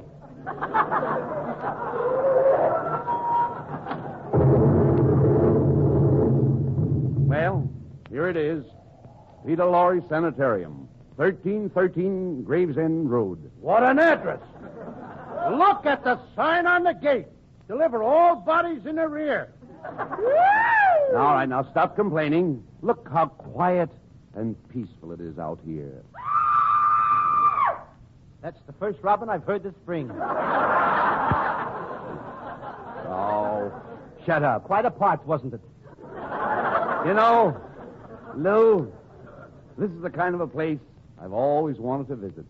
Look at that green stuff clean to the gate. That green stuff. Me! Now, don't be such a coward. Go ahead up to the door and knock. Oh, so you think I'm a coward, huh? Okay, yeah, but I'll prove to you I'm a hero. I'll be brave. I'll show you what I'm made of. I'll knock on the door. I'll go in there. But before I do, there's just one thing I want you to do for me. What's that? Talk me out of it. Now, none of that. Go ahead. Knock on the door. Don't be afraid. Why, Peter Lorre may not even be at home. He's home, all right. How do you know? I see a straitjacket hanging on the line. Costello, once and for all, will you please knock on the door? Okay. All right.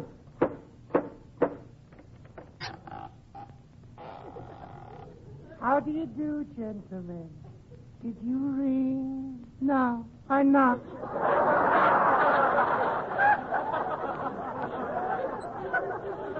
I thought I heard you whistle. Let me have your hat, please. Don't you want the coat, too? No, just the hat. Just the hat. Who are you? I'm a skull. I'm just going out for a walk. Come on, Abbott. That's all. Let's get out of here! Quiet. Here comes Peter Lorre. Good evening, gentlemen. Welcome to my sanitarium. Now come, Mr. Costello. Let me take you over here, close to the fire. Come on, no pushing, Lorre. Quit shoving. Hey, Abbott, help me now. Come on, help me out here. Costello. The guy's pushing me on fire. No, nothing of the kind. What's the matter with you? Yes, I mean you no harm. It's cold out tonight. You must be killed. Chilled.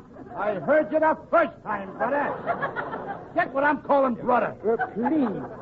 Please do not excite yourself, Mr. Costello. All I want you to do is to take a pill. I'm not taking no pill. I'm taking a powder. Now! Come on, Abbott. Wait a minute, Costello. If you want to cure your cold, you've got to listen to Dr. Lorre. Abbott, I'm not sick. All I did was let out a little a sneeze. You see, you must not minimize your illness. Here, take this little blue pill. I ain't taking no pill. You heard the man. Take the blue pill. Oh, you always went out. Okay. Oh. Very good. Now take this red pill. What's the red pill for? Oh, that's in case the blue pill was poison. Get away with those pills, Mr. Lorre, will you? Just a minute. Be calm. Take it easy. Relax. I don't want to relax. I want to jump. Come on, everybody, get up. Let's dance. Come on. I'll leave me with this guy. You see, Doctor? You see, Doctor? Sounds like I'm alone.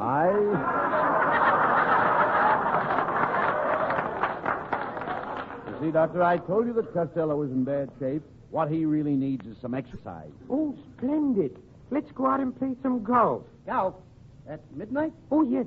Oh, last night I played a fine game with my friend Frankenstein. Now, there's a gruesome twosome. Oh, it was a very interesting game. Frankenstein made a hole in one, so I buried him in it. You know, I play a very hot game. Hot game? You probably play in the lower Hades. The lower Hades. Oh, doctor. Excuse me, please. That's one of my patients. Oh, doctor. I just killed my keeper. Yeah? I just killed my keeper. Well, but why did you kill him? He killed me first. Hey, Abbott, now that guy wasn't kidding. Now, there's a body behind the couch. Is he dead? I can't tell. His head is missing. Hey, Costello, look. The body is getting up. Abbott, he's coming towards me. Listen, mister, you're dead, ain't you? Yes, I am dead. Then why aren't you laying down? If you must know, the floor is too cold. That's the last straw. I'm getting out of here. Now, stop worrying. There's nothing wrong with this place. What was that? 1 o'clock. Let's go. Mr. Costello, I think you're running a temperature. I must call my assistant. Who's your assistant, Dracula? Oh, no. I'm mad at him. I caught him stealing from my blood bank. Dr. Laurie, the operating table's all ready. What? What operating table? You ain't operating on me. I'm not hungry. You're not hungry? You heard me. I don't want any cold cuts. Oh, I must insist, Mr. Costello. My diagnosis shows that the sneeze caused your cold, which caused poison to run through your system. This has affected your appendix, and your appendix must come out. Put him on the operating table, boys. The first guy that touches me gets a fat lip. Now, that's no way to talk. You must follow your doctor's advice if you ever expect to get well. Okay, then. Laurie, I'll let you take out my appendix on one condition. Good. What's the condition? You gotta take it out from the back. From the back? From the back? That's right. But why? Because I got a battleship tattooed on my stomach. And he is liable to sink it. Oh, get out.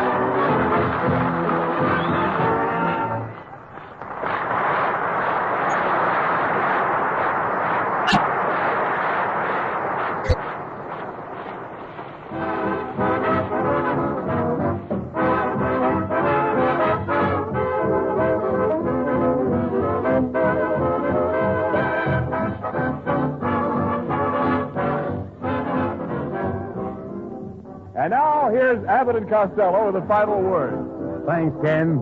Well, Peter Lorre, it certainly was nice to have you with us tonight. Yes, I certainly... That's not your line, please. Excuse me. Oh, thank you, Bud. Thank you.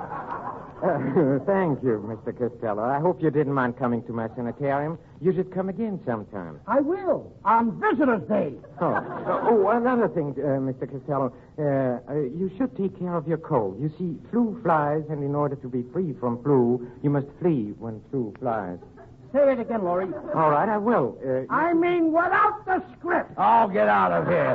Good night, folks. Good night, everybody. Good night, Mom.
The Abbott and Costello program brought to you by Camel, the cigarette that's first in the service.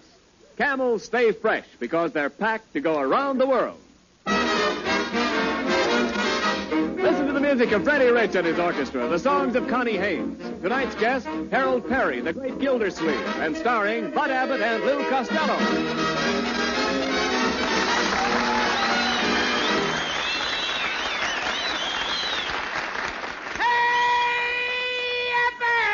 Now what's wrong? Oh! What's wrong now? Boy, oh boy, oh boy. Hey, Abbott, a terrible thing just happened. What happened? I was invited down to the shipyards where they're building a brand new ship, and I got caught between two guys that was throwing hot rivets. What happened? What happened? One of those red hot rivets landed in my back pocket. Yes? Before I knew it, I was 4 miles out to sea. Under my own steam, too. How do they save you, Lou? Did they throw you a breeches boy? No, I came back without any breeches, kid. No. Well, you made a fool of yourself again. Yeah, but I burned my bridges behind me. Oh, talk sense. What were you doing down at the shipyards in the first place? I forgot to tell you. See, Abbott, my cousin Hugo was a sailor down there. He's in the Signal Corps. The Signal Corps? Yeah, he keeps signal his mother to get him out. Oh. I'm so ashamed of my cousin Hugo. You are? I mean, after all, the Costellos have always been very brave people. My great-grandfather was a Colonel in the Army. A Colonel? Yeah. Colonel? You dummy, that word... Colonel, that's a pretty high rank. No, not Colonel. It is. No, you see, that word is pronounced Colonel. Colonel? Yes, Colonel. Where did he fight? Oh, my uncle. He fought with the original 13 colonels. No, Costello, that's colonies. Oh, colonel. You said it was colonels. No. Colonels.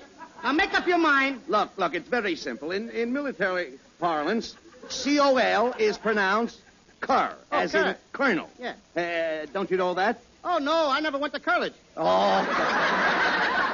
Not me. Yes, I know. I quit school at the age of 4. All right, that's enough. Well, it ain't all right. After I quit school, I got a job in Vertival. I was Vertival. a juggler. A juggler? Look, are you finished? No, one more. What? Abbott, what? Oh, that's your line. Yeah. Costello. Well, what is it? Now, what's next? Never mind. That joke sunk. Skip. Look, will you cut it out? I have something important to tell you. Mrs. Niles called up a few minutes ago, and she wants you to take care of her nephew, little Hector. Not little Hector. That Yes. ain't for me, brother. I ain't going to take care of that little brat. Why? Not me, brother. Oh, no, you mean you don't like little Hector? Oh, I like him. Well, that's swell. I'd like to give him a present. What kind of a present? Oh, a broken shoulder blade. That's no way to talk. What did little Hector ever do to you? What did he do? Yes. Why, the guy, he poured a bottle of ink in my bathtub last year. Last year? Yeah. Did you speak to him about it? No, I only discovered it yesterday. Oh, hey, wait a minute. Here's Ken and Mrs. Niles now. We were expecting you, Ken. Well, I'm sorry I'm late, Bud. My wife and I just got back from a hunting trip. Yes, I got a moose head. Well, put a hat over your antlers and nobody will notice it. Pay no attention to Costello, Mrs. Niles. He's a little tired. He just came from launching a ship. He just launched a ship? Oh, that must have been a pretty picture. One tub launching another.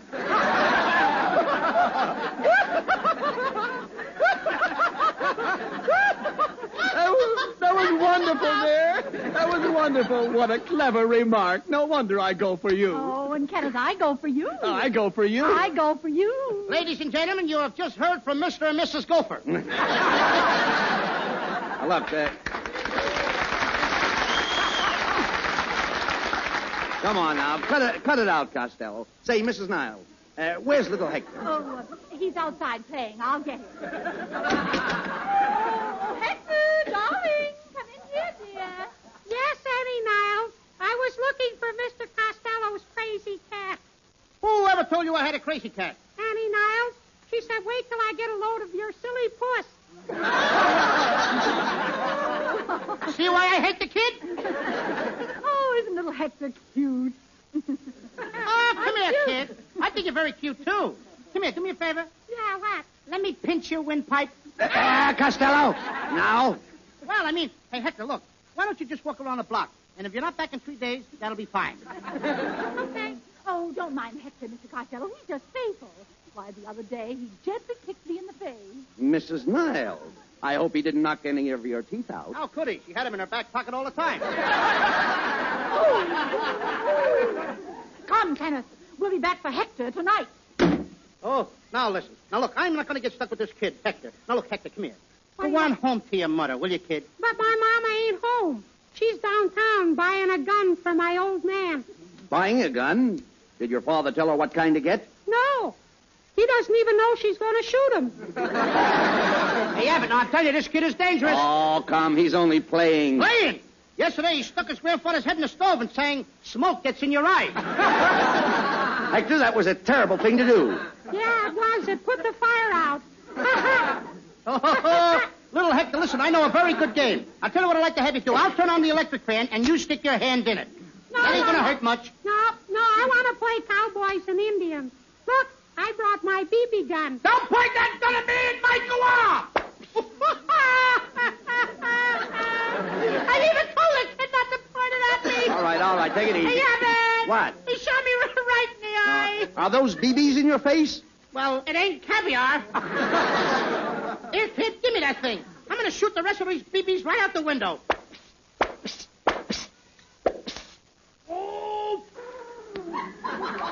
Who shot that gun out of the window? Who wants to know? I do. Throckmorton P. Gildersleeve.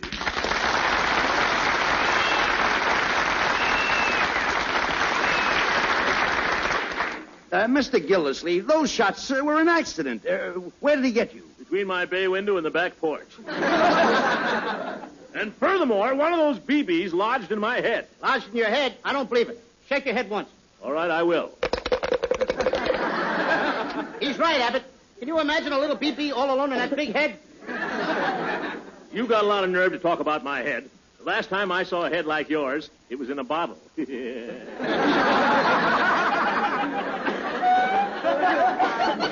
Now, wait a minute, boys. Let's settle this thing like gentlemen. But he ain't going to blame this on me. Now, it was all that little Hector's fault. You mean this innocent little child here? Why, he has an angelic face. He has a heavenly look. You got your directions mixed. Now, look here, Costello. You're not going to blame this on anybody else. I demand satisfaction. Put up your fists and fight like a man. Okay, Abbott. This guy's asking for it. Give me a piece of chalk. What are you going to do with it? What am I going to do with it? I'm going to draw a line right here on the floor. Right over there. Now, come on, Gildersleeve. I dare you to step over that line. Very well. I stepped over the line. Now what? Yeah. Now you're on my side.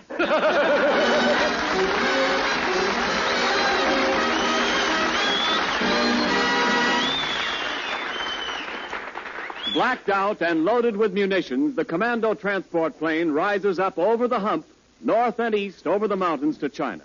They've got what it takes, the men who fly the air freighters, and so has their cigarette, Camels. First with men in all the services according to actual sales records. Yes, Camel cigarettes are going to our men in China, too. And when they arrive, they're fresh, cool smoking, and slow burning, because Camels are packed to go around the world. Freshness is one of the reasons why more people want Camel cigarettes now, both at home and overseas. Freshness and more flavor, too. More flavor, the result of Camel's matchless blend of costlier tobaccos. So remember, if your store is sold out today, try tomorrow. Camel cigarettes are worth asking for again. C-A-M-E-L-S.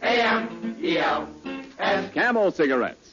Camel's tobacco standard is the same for soldier, for civilian, anywhere in the world.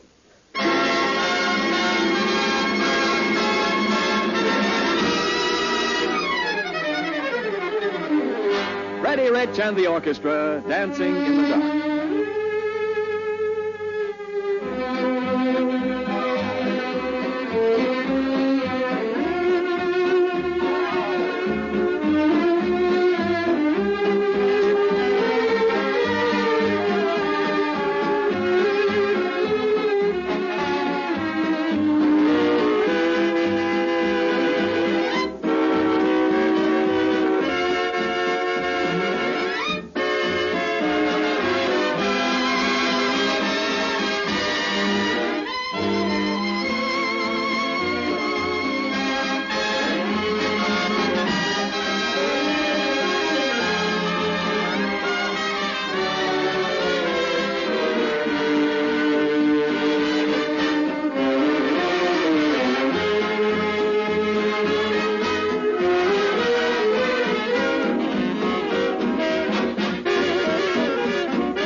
Little Hector, who put that cat in the piano? I did.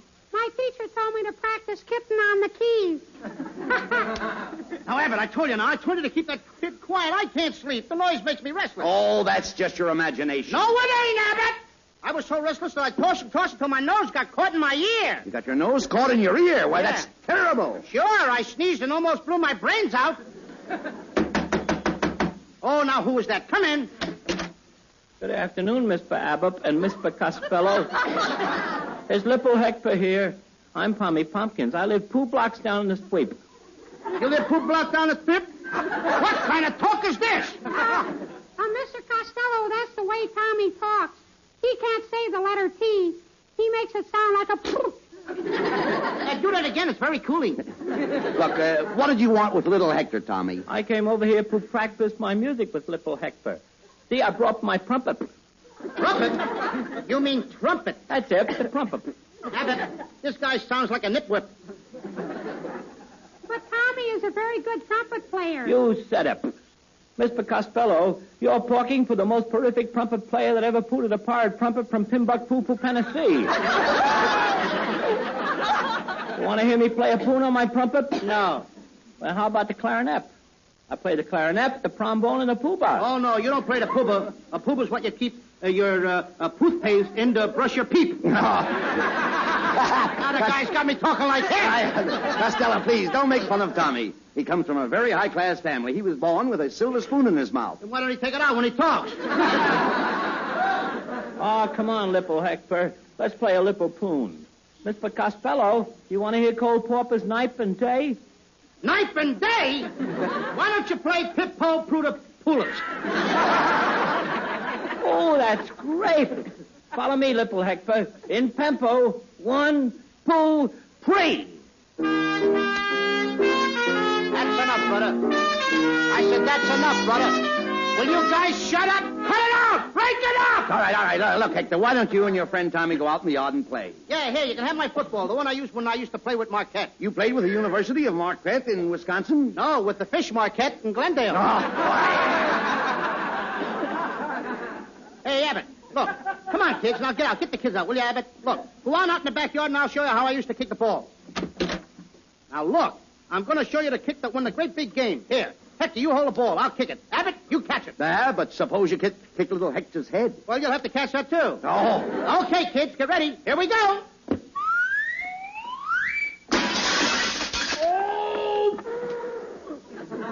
Who kicked that football through my window? Hey, it's Gildersleeve. Let's run.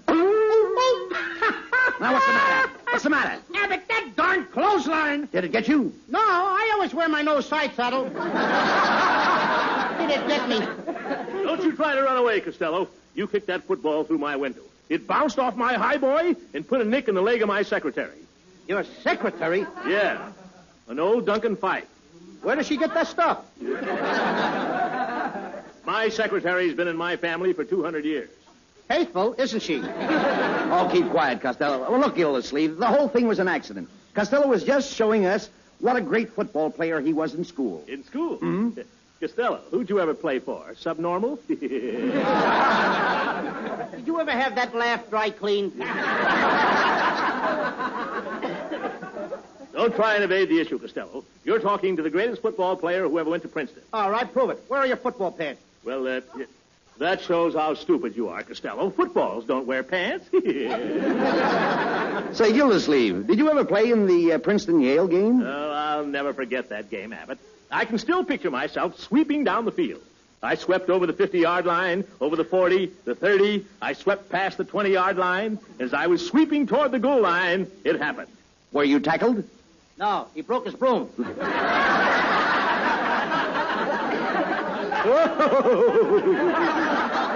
Well, there's only one way to settle this argument. Why don't you challenge each other to a football game? That's a great idea, Abbott. It's the only thing that'll satisfy my honor. We Gildersleeves are a proud lot. You're a vacant lot. I think I got the kid going, Pop. He's getting mad. Costello, we'll meet in 1 hour. If I should not emerge victorious, I shall retire to a mountain fastness, where, as a measure of self-punishment, I shall wedge my neck in the crotch of a tree and allow the woodpeckers to peck on my cranium at regular 5-minute intervals. Yes. Yeah? Well, listen, Gildersleeve. If I don't win this game, I'm going to retire to the cellar of Tony's Fish Market, where I will tie myself to a pickle barrel and have Tony slap me in the puss with a wet barracuda. Not every 5 minutes, not every 3 minutes, not every 10 seconds, but Sunday. Monday and always.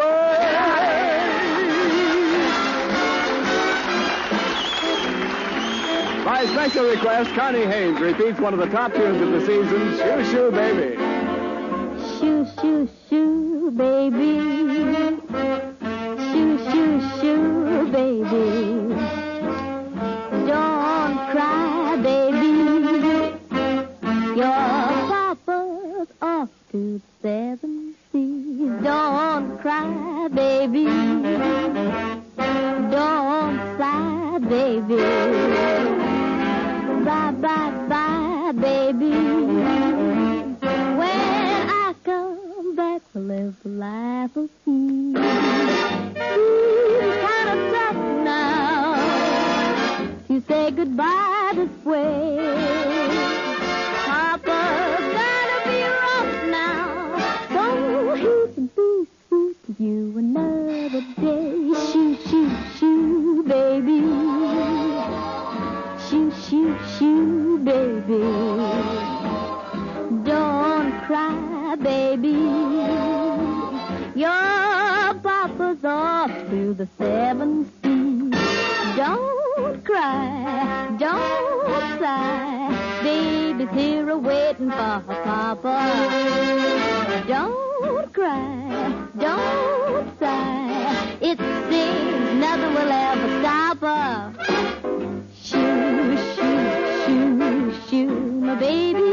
Shoo, shoo, shoo, shoo, my baby. Shoo, shoo, shoo, shoo, my baby. Your papa's off to the 7 seas.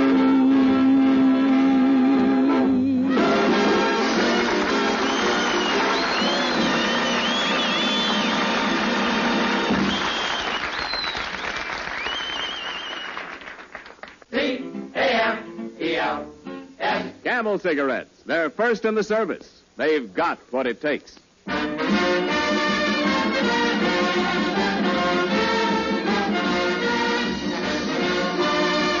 afternoon, ladies and gentlemen. This is Ken Niles, your sportscaster, speaking to you direct from Google's parking lot overlooking the city dump.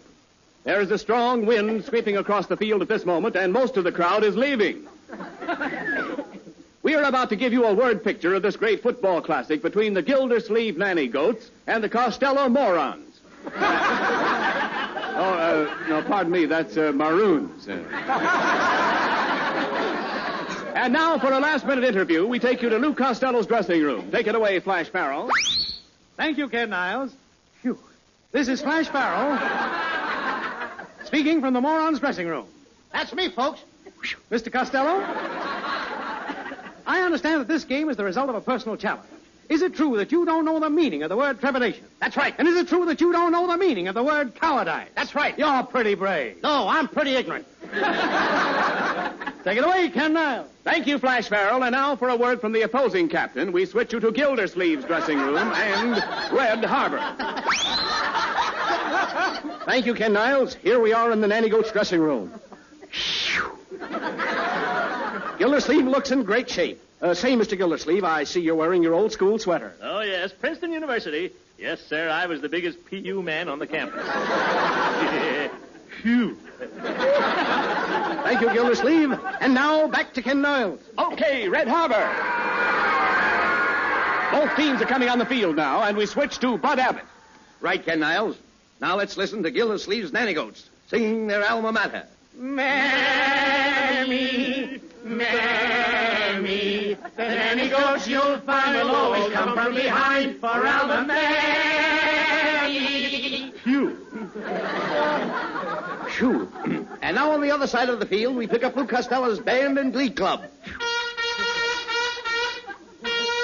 Hip-hop, protopole, protopole, protopole, hip-hop, protopole, with me.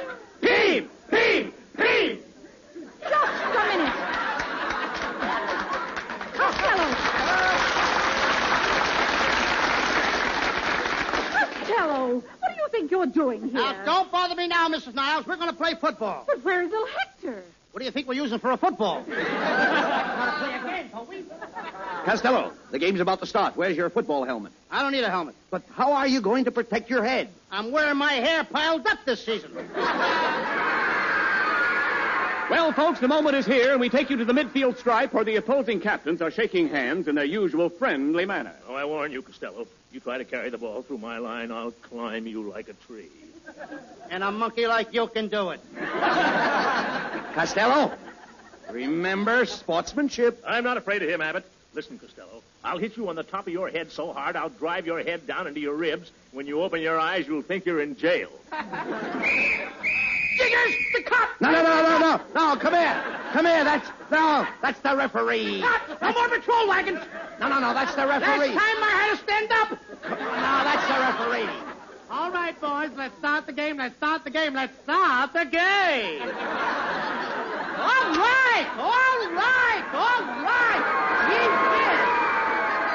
Well, the game's about to start. Costello is kicking off to Gildersleeve, and Costello's toe meets the pigskin. Wait.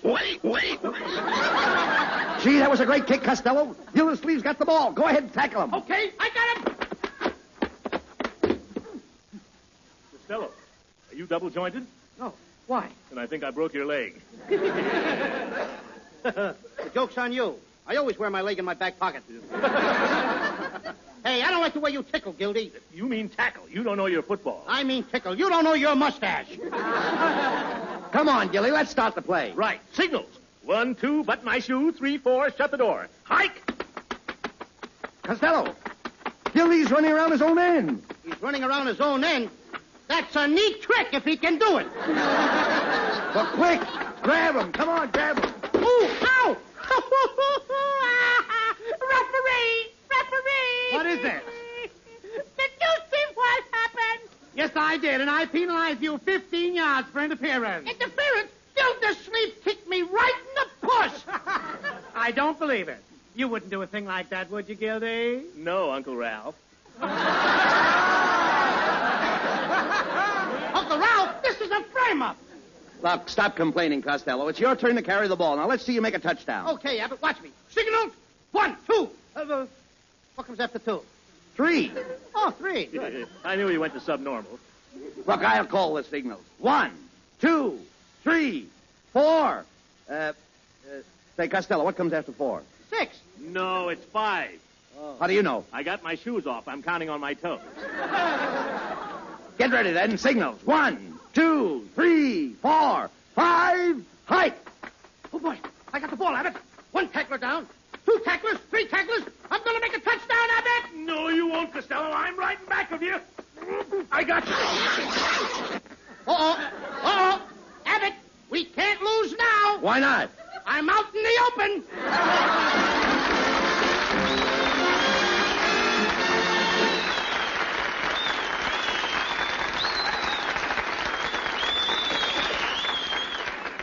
Abbott and Costello will be back in just a moment.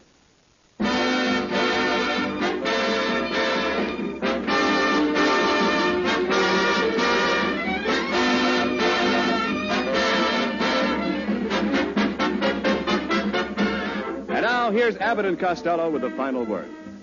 Thanks, Ken. Well, Gilly, it was swell to have you with us tonight. That was a pretty tough football game. Yes, it was. I think Costello and I better take inventory. Let me see now. I've got 2 arms. And I got 2 arms. And I've got 2 legs. And I got 2 legs. Wait a minute, Gildersleeve. I'll never be able to face my public again. Why not? I'm wearing your head. Oh, get out of here. Good night, folks. Good night, folks.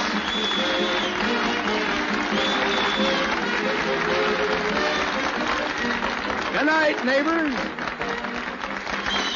Be sure to tune in next week for another great Abbott and Costello show with our special guest, Miss Janet Blair. Harold Perry, the great Gildersleeve, appeared tonight through the courtesy of the Kraft Cheese Company. And remember, Camel cigarettes are packed to go around the world. Camels stay fresh, cool smoking, and slow burning because they're packed to go around the world.